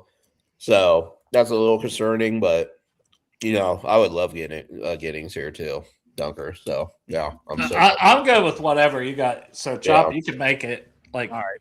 Well, we got Dunker. Now we're going into our 4th round pick, which will be perfect for Harold Perkins Jr. No, I'm just kidding. He's probably actually. I see Jonah Coleman. God, man. Well, Emmett Johnson, man, that guy's explosive. Sutton's still hanging on. Hang on, Sutton. Hang on, Dennis Sutton. Hang there. Hang. Yeah. Who just went, though?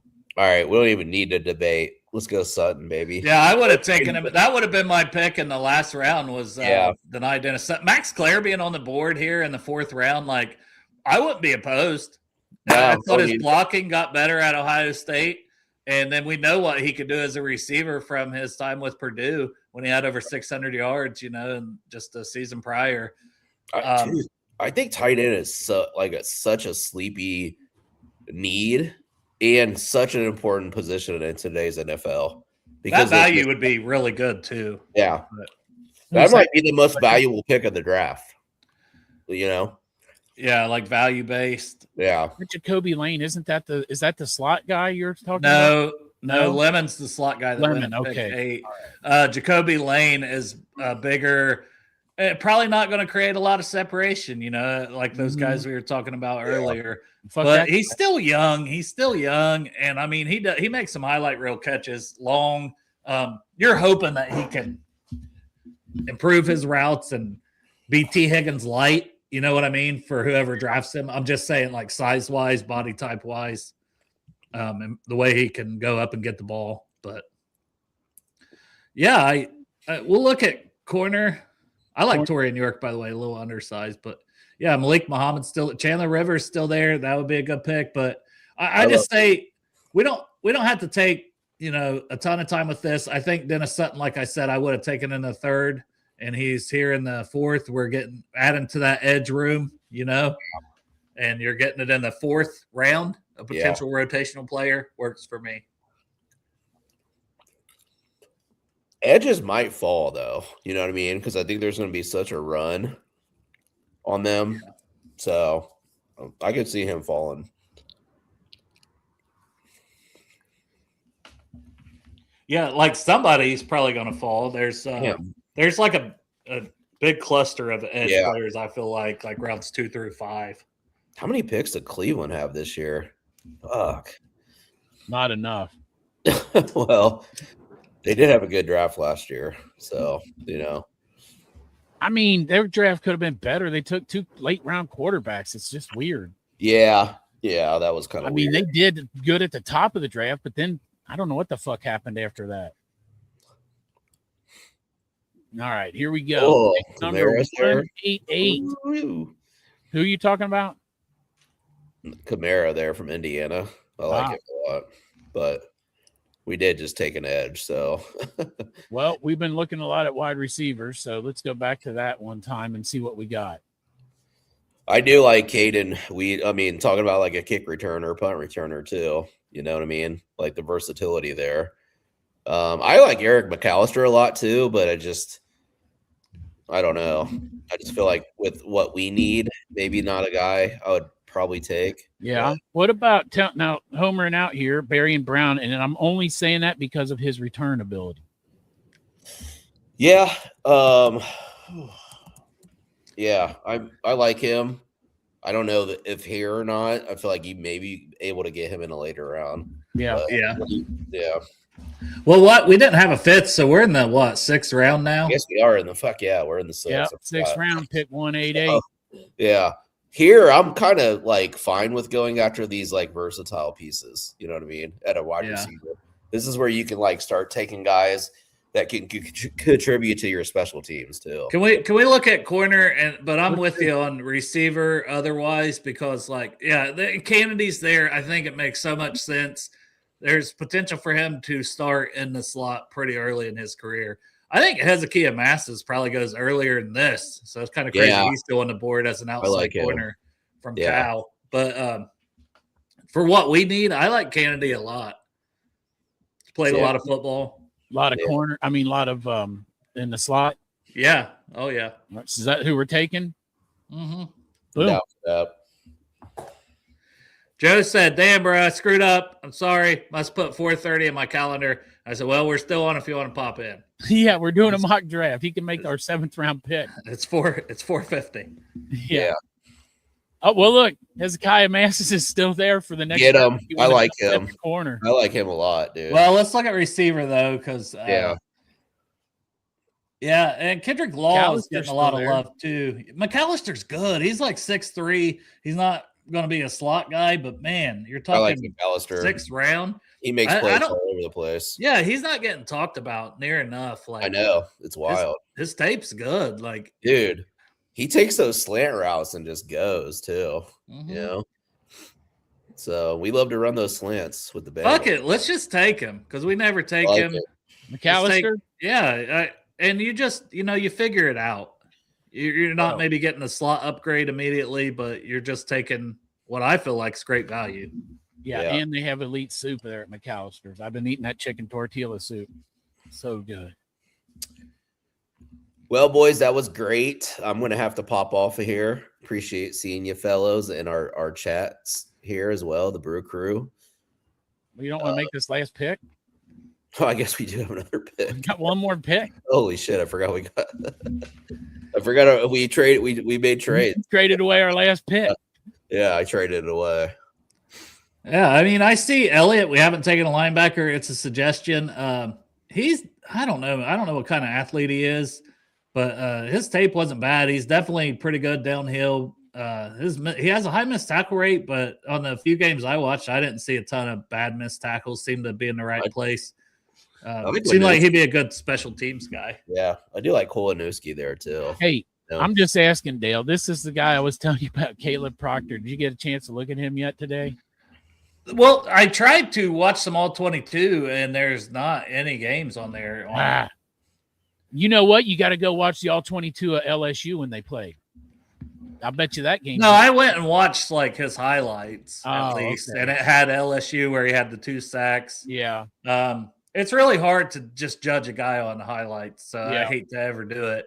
Exactly. And he's 275, so it's like, and that's verified because that was at the Shrine Bowl. But there was another guy on there at D-line. We'll just take it because we took Lee Hunter as more of a nose tackle. Landon Robinson. Yes, our guy from Navy that's going to be on the show on Monday. That's right. You're going to let us get him this late? We'll take Big him. boy.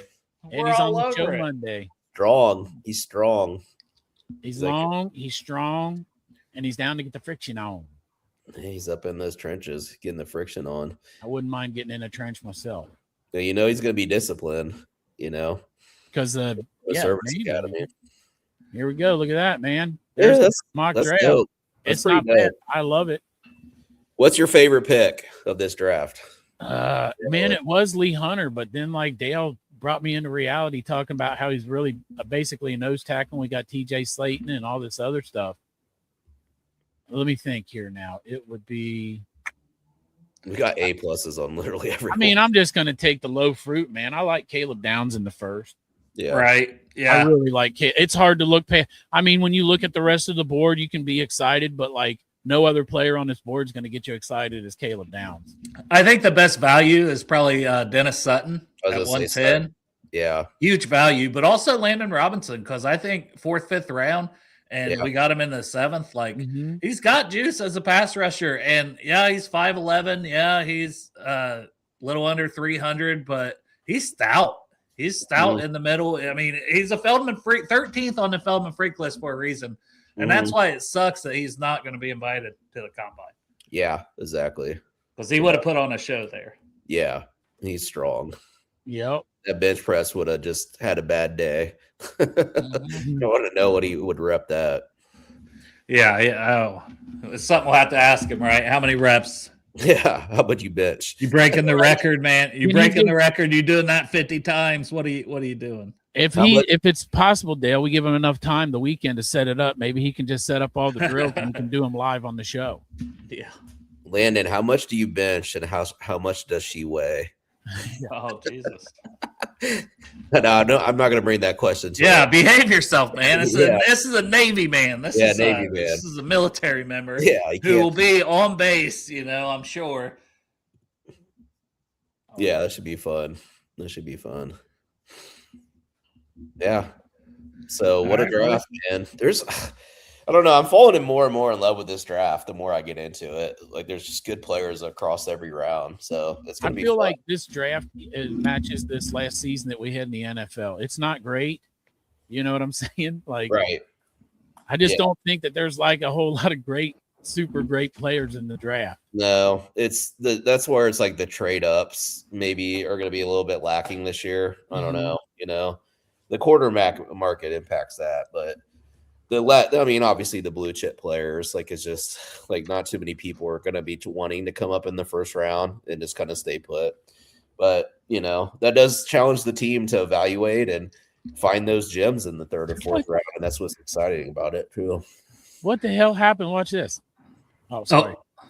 Better late than never. Better late than pregnant. I didn't know that Buffalo was in like Montana. I didn't know you were on Mountain Time up there in Buffalo. No, you know what it is? I've got a lot of stuff. First of all, I apologize because I really do feel bad. But my daughter's got a party tomorrow, and like I've been working Monday through Thursday. I have today off, and it's her birthday party tomorrow. And she was like, "Hey, after school tomorrow, will you take me out to get this new Pokemon collection thing? We got like these cards just dropped," and she's been talking about it for like 3 days. So I was like, "Fine, all right. Tomorrow when we get out, we'll go do that." She gets out of school. And like that was the only thing on my mind. Like, what do I have to do today? Oh yeah, 3 o'clock. I got to do this. 3 o'clock. I got to do this. And then we're out. And then I don't have notifications on my phone because I get too many. So when at 4 o'clock I look and I go, oh, and we're out. And I'm like, I got to get home and see if we can. And then my phone buzzes at 4:30. I'm like, I definitely put the wrong time in. Right.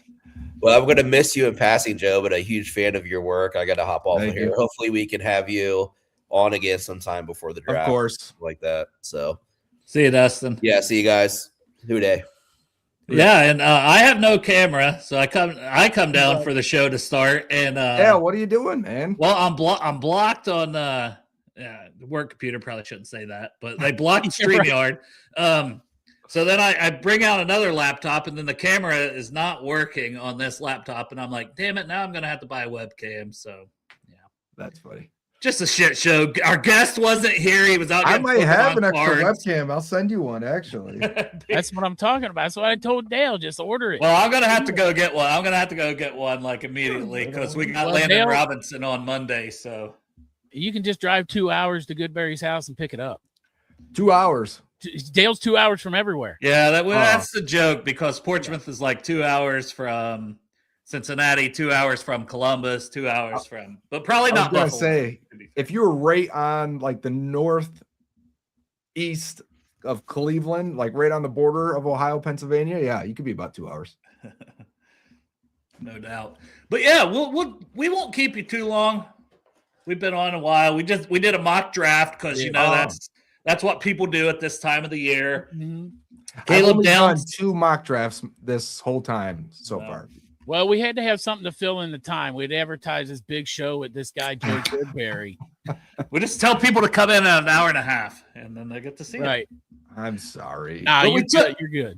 No, I fucked up. I understand. I do feel terrible. You guys are making me feel even worse. This is the show where we're going to fuck with you about it, though. No, I know. It's okay. It's okay. You can. Feel free to. I do work with a lot of, guys, and that's all we do. We just bust each other's balls. Exactly. So. I used to do that too, and now I'm a nurse, and so I can't do that shit, man. A little different, huh? Yeah. You're busting vaginas? Is that what you're saying? I bust vagina. I go to work and I bust vaginas. Oh, okay. What's that called? Maybe also something gynecologist, huh?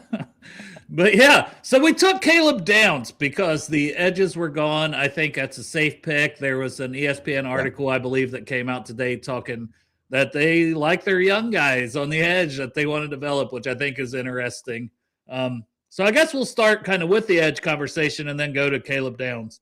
But Trey Hendrickson, I don't see a reunion. Do you tag and trade? Is that maybe the only possibility, or he just hits the market and you say, cut our ties and let's go our separate ways? I would love to say tag and trade is a thing and that they'll do it or at least explore it seriously. I really don't believe they will. I think I don't want to be negative, you know what I mean? But I do think the Bengals will just say, that's a little bit too much. You know, we'll just be done with Trey and move on, which I understand. But at the same time, teams don't do that. You know what I mean? Teams will try to get value for him. I'm tired of having the top free agent on free agent list 5 years in running, whether that's Jesse Bates, T. Higgins for 2 years. Right. Yeah. And then Trey Hendrickson. I'm tired of having that at the top there. And we potentially let the best guy go. It was only been Bates, but in recent history, but they're going to do it again with Trey. And I think they're going to be searching for a winner, a pass rush winner, unless they're getting David Bailey at 10. Hey, let me ask you this though, Joe. I brought this up earlier on our show, but I wonder in my head, how burnt is that bridge? Is it really that burnt, or do you think the Bengals actually tried to extend Trey again and see if there is anything there? I think they found out last year. They offered Diana Rossini said 3 years, $95 million. I heard 3 years, 90 before that. So I think they even went higher to 95 if her report's correct. It only had 1 year of guaranteed money. They said, all right, at this point, we will give you the 3-year deal to a 30-year-old that we typically don't do. We'll pay you as a top guy. That's $2 million per year almost. We'll do that, which is still under market value, to be honest. Those edge rushers last year were getting 35 plus. But when you get to the end of that and you say, I'm not taking it because I want multiple years of guaranteed money, there's nowhere else to go. And they've always known that. They were able to string him along by giving him 1-year extensions and giving him guaranteed money. They did it again last year, right? So he has signed 3 contracts with the Bengals, but each time it's been I think a hassle for the team. I think it's been a hassle for the player. I think they've grown tired of him asking for more guaranteed money every year because he only gets 1 year every single time he signs one.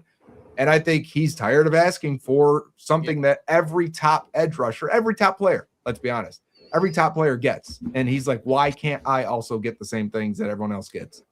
So I think they're both just done with it. And do you think that if they do tag and trade him, it's easy to find a trade partner, or do you think there's a possibility of getting stuck with the tag? Well, and the value is going to be day 3 as well with that question, right?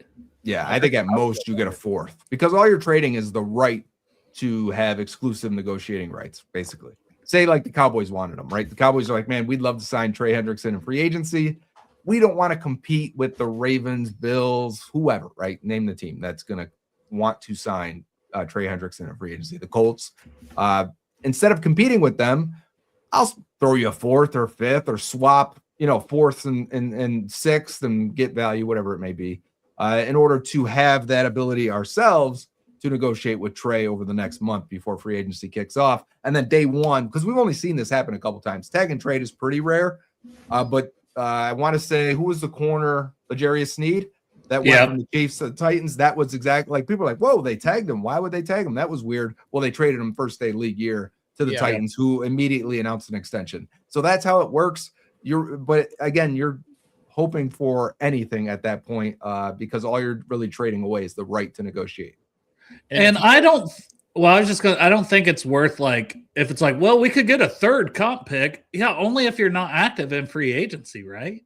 Exactly. Right. If you go out, and it's hard to really say if Trey gets the 3 years, 90-something million that they're projecting or recent projections have. PFF originally had a projection of 1 year, 21 million. Well, that's not going to get you a 3rd round comp pick, right? So if he gets the 3 for 30-something per year, that'll get you a net 3rd. But that just typically means you didn't go out and get a top player either. You didn't go out and get Brian Cook. You didn't go out and get Odafe Oweh and name a player, whoever you really want that's at the top 15 free agents. That means Bengals didn't get one, and that's not a good thing either. So if they get a 3rd round comp pick for Trey, it means they've got a bunch of tier 3, tier 4 free agents, and they do what they always do, which you can succeed with, but you better be really good at it and not miss it like they have recently in free agency.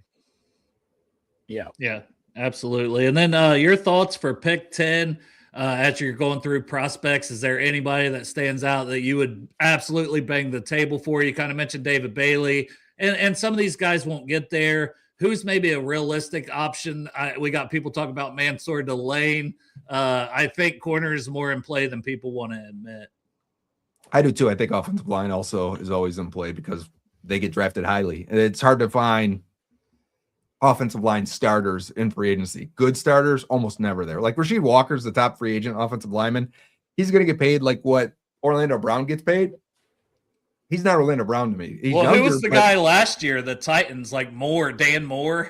Dan Moore, Aaron Banks, right, from the Niners to the Packers. There was a bunch of guys. Will Fries, right? Matt, we were talking about these guys, but they were all bad. I mean, even Mekhi Becton's getting released 1 year later.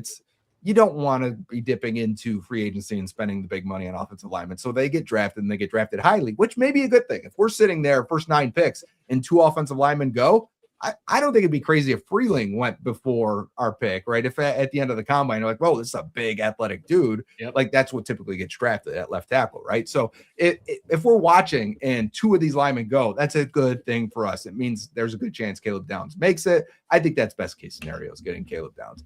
It means maybe Jeremiah Love makes it. And honestly, if they win free agency, you can draft a Jeremiah Love and have a good time, right? And make your offense just unbeatable at that point.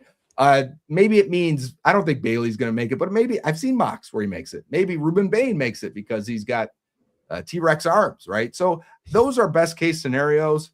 Maybe even Arvell Reese, right? If teams aren't sure what to do with him.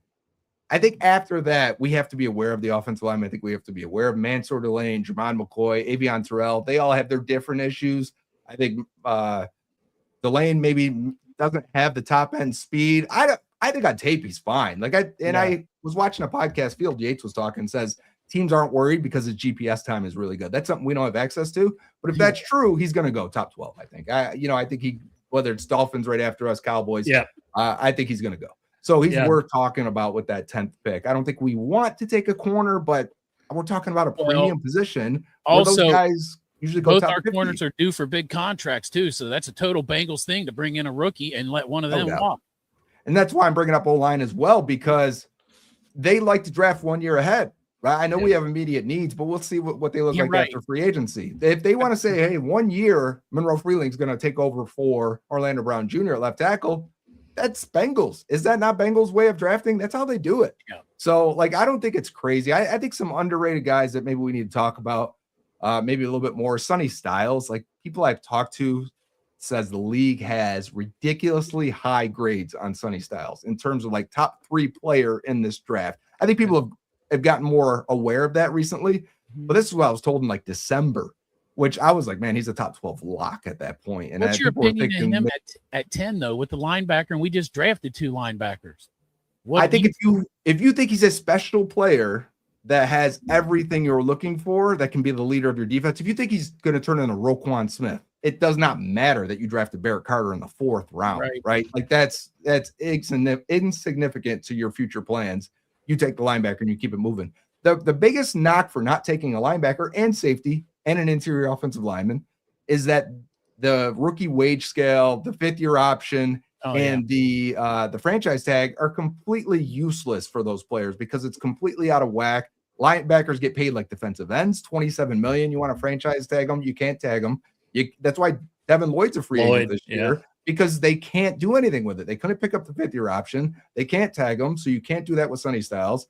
And that's bad for Bengals fans. You tell me I'm only going to get 4 years potentially with my first-round pick. I got to put them lower than some of these other guys where you can actually get value for using that tag or franchise or 5th-year option.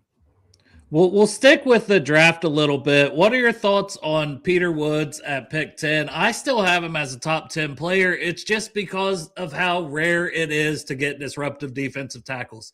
I've wanted one forever. Every year I find a guy, whether it's Byron Murphy, whether it's Walter Nolan. This year it's been Peter Woods. And then outside of him, Caleb Banks, the foot injuries really concern me.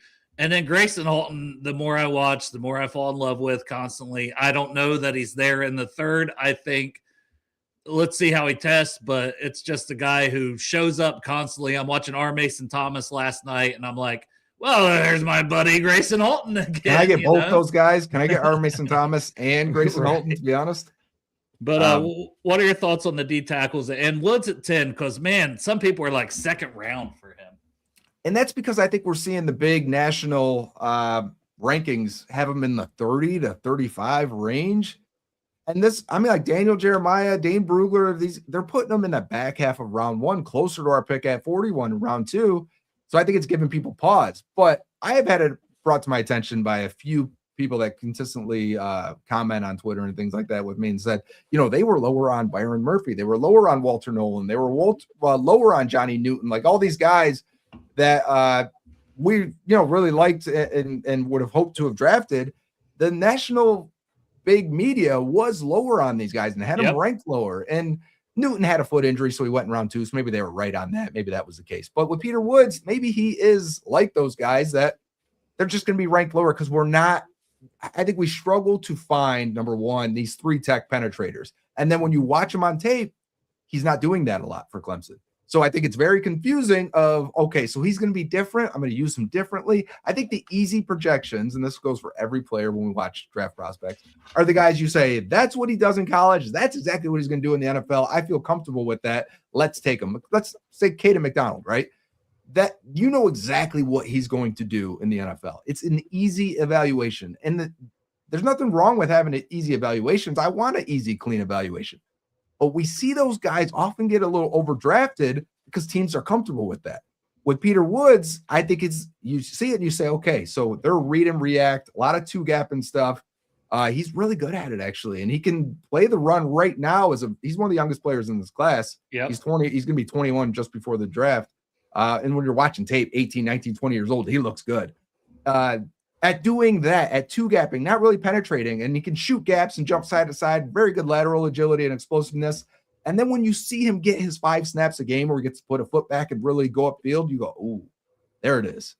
And man, you wish he was able to do that more often, because I think he'd be a top 12 lock if he was able to unleash himself more often with Clemson. Clemson used him to set other things up, a lot of stunts and twists, a lot of D-line going one way, linebackers coming the other way on a blitz, and it's just not they wanted to win with scheme rather than realizing they probably have a very, very good player here and should let him win one-on-one more often.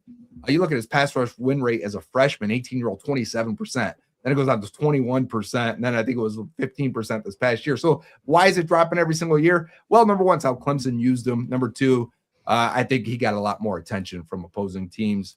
I think I went back and looked at my tape scores for Newton, for Byron Murphy, for Walter Nolan, very similar to what I have on Peter Woods. I have an 81 on Peter Woods, which means I would probably think he goes in the 20s, and I feel comfortable we were picking 20 right now, we would love to have Peter Woods at 20. We wouldn't have an issue with that. So what was your score on Nolan? It was 81. Same thing. Same score. Okay. Yeah. I think Newton I had higher. Murphy I had 81 as well. So it's exactly the same in that range. But his production scores are going to come out a little bit lower on our spreadsheet because of the way Clemson used him, which right now he needs to test like an elite athlete. If he gets a 9.5 RES or above, he's going to get a first round grade. And what I was going to say is if we're at 20, and we wouldn't argue it at all, I think we'd be hoping for Woods at 20. So what's really the difference if you take him at 10? If you're convinced he's going to be a good player, he's young, he's athletic, he can play the run right now, and the explosive flashes are enough to say, yeah, I think he can do this more often. Let's not get concerned and worried about getting good value, and let's take good players. If we can go back a year, we'd be talking about Carson Schlesinger and Nicky Manwari much more than we did, right? We mentioned those guys. Hey, don't, you're going to trigger Pork Chop because that was his 2 favorite players the entire cycle. Right. So let's forget positions a little bit. Let's forget value a little bit, and let's focus on drafting good players that hit every box. Now, Woods is going to miss a little bit of the production box, but if he has everything else and you can explain the production, I don't have a problem with that pick. Yeah, I don't either. And I think that if he gets past us, I don't think he's getting to the second round or the 20s like people are saying. I think the Ravens are all over that at pick 14. Right. And we're dealing with him in the division. 20 easy. Yeah. Unless Caleb Banks blows up the combine, and he could.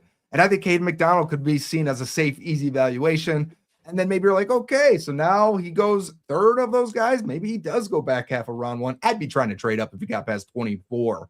I'd be trying to get Woods, right? Right. Bengals won't do that. But if I could, a minute on Grayson Halton, I think he's worth the pick at 41. So I'm getting there. I'm very close. If he to being tests like an elite athlete, and I think he will, I think he's worth the pick at 41. So I don't think he's going to go there. I think if the national media is correct, unless they're super low on him like they shouldn't be, it looks like third round at best, at earliest. For whatever reason, these guys sometimes get lost in the shuffle. We've had every single year. There's been a Javon Hargrave or a Grady Jarrett, these undersized defensive tackles that you watch the tape and you go, yes, he has exactly what I'm looking for. He's got the leverage, the strength, plus explosiveness. He's a pain in the butt to block. He's a disruptor. I watch Grayson Halton and I go, that's exactly what I want. Tell me where I got to draft to get him, and I'll do it. Yeah. I'm with you. He kept flashing, so I watched 2 more games of his today. I'm very high on him. Like I was saying on the show earlier, I've got him kind of 50 to 60 on my board. So taking him at 41, I don't think is crazy. And it's the same argument with taking Peter Woods 10th when maybe you feel better about him in the 20s. You can't find these disruptors at defensive tackle. And if they hit free agency, they're getting Milt Williams. You're getting $100 million on the free agent market. And most of them aren't making it there. So I have a 78 on Halton, which is top of round 2. 79, 78 is where you would want to spend. You would want to take a guy on your tape grade from in the top 45 picks or so in round 2. But if he tests really well, so we've got final scores too. That's just my film score. Mike Sands, who's in on our gradings, a little bit lower. He's got him back half of round 2. But let me just type in real fast. Let's say both guys get a 9.5 RAS, right? And we're just going to see where they end up. Let's say Peter Woods and Grayson Halton both get a 95 for athleticism. Their final scores will be for Grayson Halton an 80.6. Peter Woods will be an 80.4. We're talking those are first round grades, 80 and above. But that means Grayson Halton, man. If you're telling me round 2, I'm in. It means you got him over top of Peter Woods, right? Well, yeah. Is that what it said? 80.6 to 80.4? Yep. Just barely over Peter Woods. Yep. Yeah, barely over Peter Woods. And, man, don't get me thinking Geno Atkins. So that's going to be Grayson Halton's probably going to be a top 20 to 25 player on our spreadsheet if he tests like an elite athlete. Now, how about Ryan's asking about the GOAT, Landon Robinson, who we're going to be able to interview on the show on Monday. Have you watched him? Do you have any thoughts on him? I know he's undersized, being 5'11", but man, good football players are good football players, and that's what Landon Robinson jumps out to me on tape as. No doubt. And I did watch one game during the season because I don't watch too much college football during the season, but I did watch one, and he stood out a bunch. And then the Shrine Bowl, obviously, everyone watched I thought he stood out a ton in practices there. He looked like one of the better players there. You're right. 5'11" and just over 5'11". It's a real 5'11", 291, 31-inch arms and 5'8". Like he's going to be slight. Wingspan short. He's going to knock him. And when you don't get invited to the combine, we know what that means typically. We're talking 5th, 6th, 7th round for Landon Robinson. But yes, the film shows an explosive player, a laterally explosive player, a guy who doesn't quit. Motor doesn't stop. I gave him a 75, which means on tape, I'd take him in the 3rd round. Like that to me, that looks like a guy who will continue to win. Let's say he tests like an elite athlete. Size will limit him a little bit. I'm going to give him a 90 or 9 RAS. That'll put him up to a 71.2, which is right in the range of where he'll probably get drafted, which means he's probably a 5th round guy, 6th round guy that I would target. Now, does that mean he turns into a full-time starter, or is he just more of a guy that's a rotational piece that is a butt kicker, right? A guy that can win athletically and with motor. That's probably who he is, but I would be interested in him. Well, and he's going to elevate your locker room, everything else. So a lot of good things to say about Landon, and I'm excited to be able to talk to him on Monday. I do think it's a travesty he wasn't invited to the combine because it's a guy who would have tested well from all accounts. So too. He was 13th on the Feldman Freak list this year. 13th. Yeah, that's crazy. He looks like an elite athlete, and if he's going to be drafted and he's playing for any of the military schools, he should stand out. And boy, did he a lot. Absolutely. So edge players, where are you at with the edges in general? We talked about Bain Bailey, but let's say you don't get them at 10. Is there anybody that stands out to you? Like the mock draft we did, Denied Dennis Sutton fell to the 4th round. We thought about him in the 3rd. He fits the Bengals type. Now, I like the R. Mason Thomas, the Cassius Howell. If they're there at 41, I'd be very interested in both of those guys. Anybody that stands out for you? Yeah, a few guys here. So I just pulled up my sheet here, and we got to probably talk about Keldrick Falk a little bit at 10 because it's very possible, right? You got Dale loves that guy. Yeah, and on tape, I don't.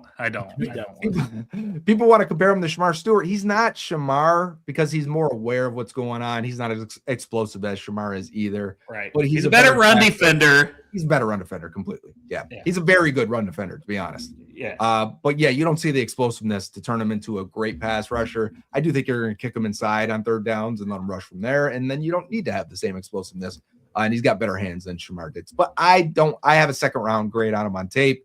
And his score just barely puts him in the 4th round range as it currently stands. I expect he'll test like an elite athlete. It'll move him up a little bit.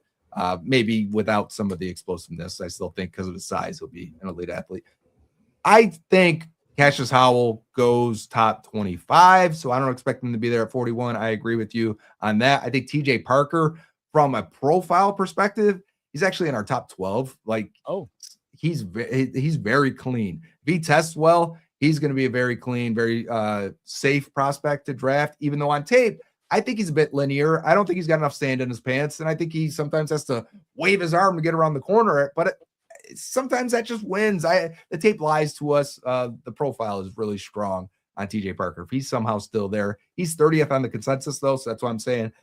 Is he going to be there at 41 or get close? It's a super strong edge class because then Akeem Messidor, who's 25 years old, is projected to go top 25 or so. I'm not interested because he's 25 and because he's had injuries. Otherwise, on tape, he's very, very good and looks explosive and strong with an array of moves. I'm in on our Mason Thomas side. To me, I gave him a 82 grade, which is a mid first round pick. His data profile is very good as well. I think he is a high motor, athletic, agile, explosive off the edge, can bend with the best of them, has a ton of moves, will go outside, win with finesse back inside, can spin back inside. It can convert that speed into power. I'd be all over our Mason Thomas. Now, there's some hamstring issues that he's had. I think that's probably the biggest concern with him, but man, his tape is fun. Yeah, as long as he tests well, I'll be in on it. But if he blows a hamstring, if he gets sniped from the third upper deck during his 40-yard run, that'll put me in nervousness mode. But two other guys we should mention is Gabe Akis out of Illinois. I think that's a 4-year guy, a little bit more experience than some of these others that are younger. To me, he's more of a power player with just enough athleticism and speed off the edge, but can play both sides, did some linebacker stuff, dropped into coverage. They did kick him inside as well. I think Akis can be part of a rotation. Do I think he's your number one winner? They're going to lose Trey, right? So who's winning on third downs when you need one? I don't think they have one. Is Akis going to fix that? I don't think so. I think it's just more of the same in the same rotation, but I do like him. I think the underrated guy of the DNs, and there's a ton of them, is Derek Moore from Michigan. Moore has so much power in his pass rush. Like, he gets off the edge and he converts that to power as good as anybody. When his hands land, he is moving offensive linemen. He is good against the run because of it. I think they took him off the field on rundowns a lot, but I think whenever they wanted to block him with a tight end or a fullback coming over, he just murdered those guys. So I think in a 3-4 defense, when you want to go with a 5-man front, he's going to be very good against the run in that way. But because he's so powerful and because he's strong and aware of where the ball is going, knows how he's being attacked. But I do think you can use him as a different type of pass rusher than you have, because I don't think Murphy plays with that type of power. I think Shamar Stewart does, but he's a wild horse. I think Derek Moore is more of a refined power rusher that can help you collapse the pocket. Especially he and Shamar would be fun together. I think you could really blow up some offensive linemen's faces into the quarterback with them working together. Have you watched any Malachi Lawrence from UCF? I just saw some clips recently on Twitter, and I liked what I saw, but I haven't watched them yet. Yeah, that's one I would say to watch. I mean, it might be 4th round, but I could see him jumping into day 2 conversations. Like, his tape is really good. Really good pass rusher. Had a really good season for UCF, so he's exciting. If you don't go Caleb Downs at 10, is there – I think it's a good safety class personally. Oh, yeah. What are your thoughts on the day 2 safeties? I like Emmanuel McNeil-Warren. He's starting to get first-round buzz. He's been my safety 2. Thiedemann I have at 3, but I just don't know with him. I like him, but I can't explain why I have concerns, but I have concerns. But Zakee Wheatley's a guy I really like that I've got in that mix at 4 from Penn State that I don't think people talk about enough. And then some other guys that stand out to you. So for us, it's funny. Thiedemann is actually 5th overall on our board right now. So if you wanted to talk about like a guy with a super clean profile, and I think he's going to test well. He's supposed to. Yeah, Thiedemann's going to, if he ends up top 4 on our spreadsheet, I won't be shocked at all. He is just barely behind Caleb Downs. Wow. And yeah, I know. And we have high tape grades on Downs, but Thiedemann's got really good production profile. So does Downs as well. I'm just saying, like, that's how high he comes out for us. Is super clean. Is it some of the Purdue production, like as a freshman when he had like 6 interceptions? And no doubt. Producing at a young age is a great indicator for future success. Doing that as a freshman for any of these guys. So that's why I like Peter Woods. You want to make the same argument? Peter Woods, like, had 27% pass rush win rate as a freshman. Great. Like, that is a great sign of you being a good player. It means you can jump in. And you're probably an elite athlete. You probably have grown man strength at a young age, and you can win without having the technical prowess that you will have once you get older. It's a good sign for these guys. And Thiedemann's 21 years old now. Has been playing for 3 years and has produced every single year. So, like, if he goes top 15, I'm not shocked. If you trade back to 16 because the Jets want to go up and get a quarterback, take Peterman. I've got no problem with it. I think if he's Harrison Smith for you for 12 years, is anyone mad about that? Like, that's a very good player that's on your Ring of Honor, right? So that's what he looks like. It's because he's white. It's because he's a white guy. You can only compare white people to white people. Everybody knows the rules, and that's who he is. But Emmanuel McNeil-Warren is one of the more intriguing prospects in this entire class. Toledo guys, right? We saw Quinion Mitchell a couple years ago go in the first round, who we had as a top 10 prospect in that class. That was a great player. He's been nothing but great for the Eagles. He has some crazy interceptions and range from free safety, and he's a long, leggy kind of guy. I wonder if he's going to show any type of athleticism in terms of agility and explosion when he does the combine stuff, because he covers ground, but he looks weird doing it because he looks very high cut. But some of his interceptions are absolutely insane on the sidelines, keeping his feet in, contorting his body in the air. And then when he hits, because, you know, he's got some size to him at 210 pounds, he is affecting players with his power too. So he's a very interesting player that I think you can move at all three spots. When I say three now, because safety has to cover the slot a ton, and that's all the rage in the NFL. But I think that's a good thing. Well, you know, the Bengals have been trying to do that basically with Mike Hilton and then Dax Hill for years. That I think you could plug him in and move him around and be able to shift back and forth. I won't be shocked at all if Al Golden's like, yeah, that's exactly what I could use. I don't think he's going to be there at 41 though. It sounds like he's getting a higher buzz than that. So, you know, we'll see. Yeah, he's getting top 20, top 25 buzz, and it won't surprise me at all. One thing he does really well too is just he punches the ball out. Oh yeah, his ability to create forced fumbles, you know, and getting the ball back for your offense. That's what you want. So, hey, I know somebody earlier was asking in the chat if you're talking about that Caleb Downs. They were asking Delane, if Delane and Downs are both there at 10, Joe, who would you pick? I take Downs. To me, Downs is, like I said, he is number 2 on our board. All right. So currently it goes Jeremiah Love, Caleb Downs. So we're talking about clean, good prospects, all pro type potential. Whereas Delane is a first round graded guy, but he's not in the top 10 on our sheet. I think if he tests really well, again, we don't know what his top end speed will be. Maybe he runs a 4.47, right? And that'll be okay. But there's a lot of other drills that go into your RAS and your total athleticism. I just think there's more questions for Delane in terms of, we're splitting hairs, probably a guy who's 15th on the board versus 2, that I take the guy who's 2. If you got a chance to draft a top 5 player, you take it. I don't care what the position is, and we'll figure it out from there. Yeah, and that's always a smart strategy. And I think that's even if they sign a good safety, right? I'm Downs, even if they sign a safety. I think if they get like Cooks from Kansas City, I just feel like because it's the Bengals, they wipe safety off the board. I know. That's the scary part, because they go into the draft with specific goals of, we've got these 2 positions we got to fill, and I'd like to get this guy for next year. And I don't think that's a good way to draft. That's how you end up with Demetrius Knight in the 2nd round. And Billy Price in the 1st, and we can go on. Yeah. It's a brutal way to go. We'll get a couple more because me and AC are supposed to hop on Jeff's show, so I'll be over there on Sports Strawberry Ice. So anybody that's jumping over on Jeff's show, no worries. But we'll get a couple more in real quick. We've seen Patrick Mahomes restructure. Do you see a Burrow restructure at all? The Bengals have never done a restructure. Right. And I think I was on your show when we did the Mixon when he signed his new deal, right? And that was, people were confused that called it a restructure. It wasn't. It was a rip up of the old deal, keeping the cap hits you needed to keep that are already due, and agreeing to a new 2-year deal. That is not a restructure. Restructure means you're taking base salary, converting it to a signing bonus, and then spreading the signing bonus, which can be spread up to 5 years.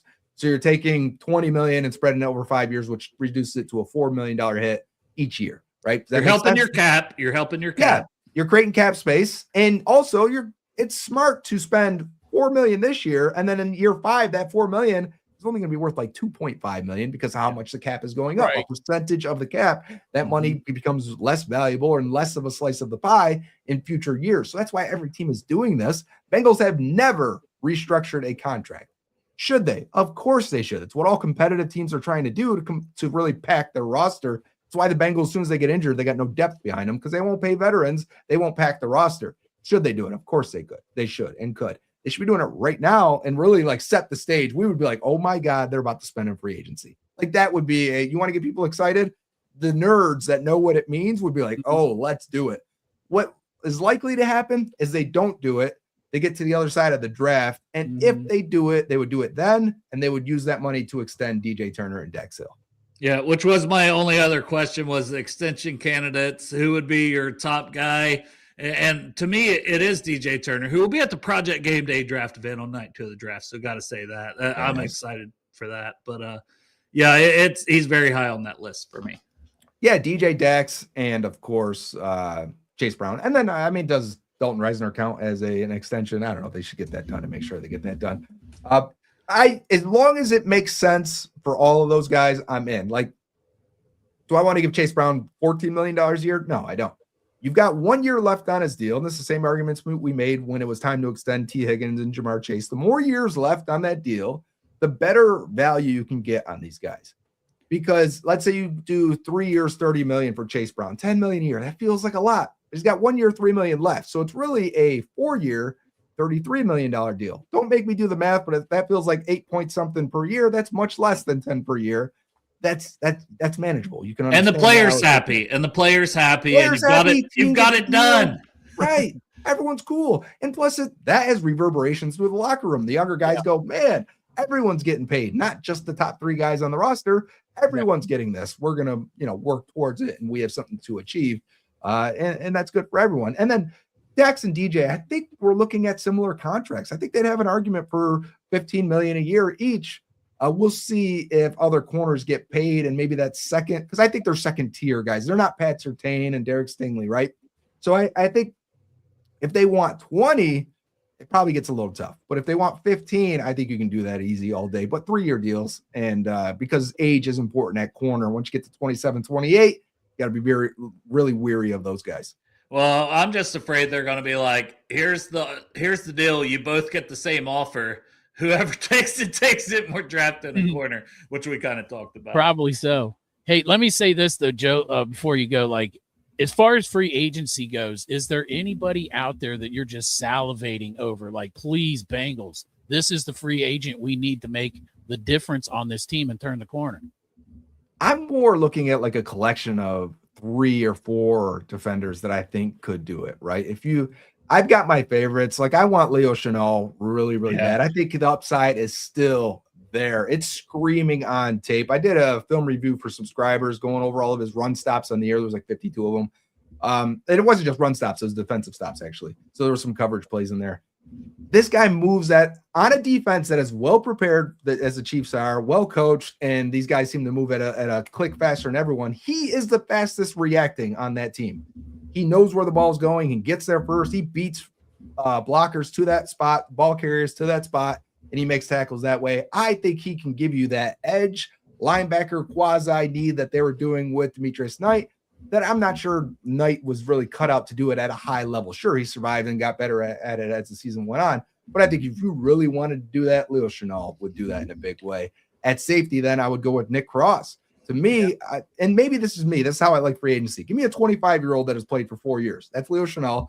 And give me the 10 RAS athlete or the highest I can get. That's Leo Chenal. That's Nick Cross. Both are 25 years old, have played for a bunch of snaps. They're ready to go. And when you watch Nick Cross at 6'1", 220, he is a hammer. Oh, but he ran a 4.34 when he's coming out at that size. The guy gets to ball carriers, closes space very quickly, and when he hits, players melt.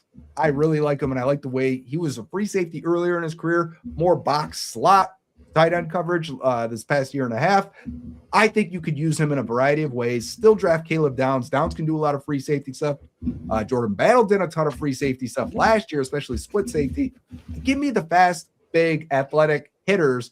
And then if you're looking for a value pass rusher, I'm still in on Arnold Ebiketie of the Falcons. This is a guy who had, I think, the 9th best pass rush win rate last year.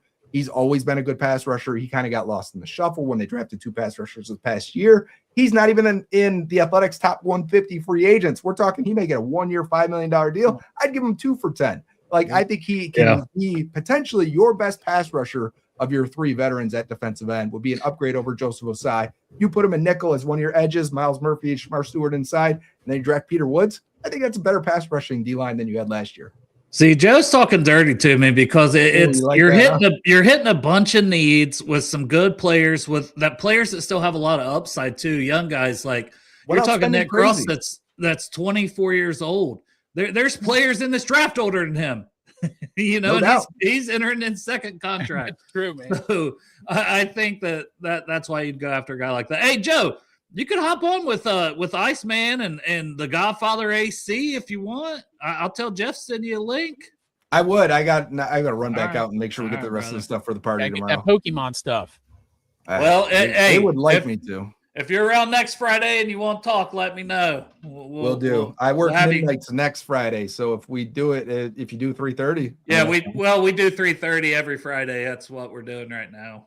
So I knew that. I knew what that is. Yeah. I watch every week. You normally watch every week. Right. But no, if you want to hop on for 20, 30 minutes and talk some Bengals next week, because we'll have the combine next week, so I'm excited. That's talk right. About who When does that out. start? Monday, right? Well, I think they get there, but Monday, then workouts usually start like Wednesday, Thursday, I think. I mean, the teams are there Monday, so they can start their little bullshit talking back. Well, that's what we'll get first. We'll get reports on who they met with. Yep. That's what I'm waiting for. There'll be a lot to talk about next Friday. If you want to hop in for a half an hour or so, you're more than welcome, brother. I just might, because my show is Friday nights. So today's a mock draft, my first public mock draft. All right. Hey, tell the people where to find it. Use our platform, Joe's stuff. Use our platform to let everybody know where they can find you. They already know. For the people that don't know me, there's a lot of people that do not. It's on Twitter at Joe Goodberry. You'll find my links for everything there, but otherwise on YouTube, First Star Media YouTube channel. Yeah, this guy should be in a front office. You can never tell me otherwise. Appreciate you as always, Joe. Yes, sir. Thanks, guys. You. Good talking to you again.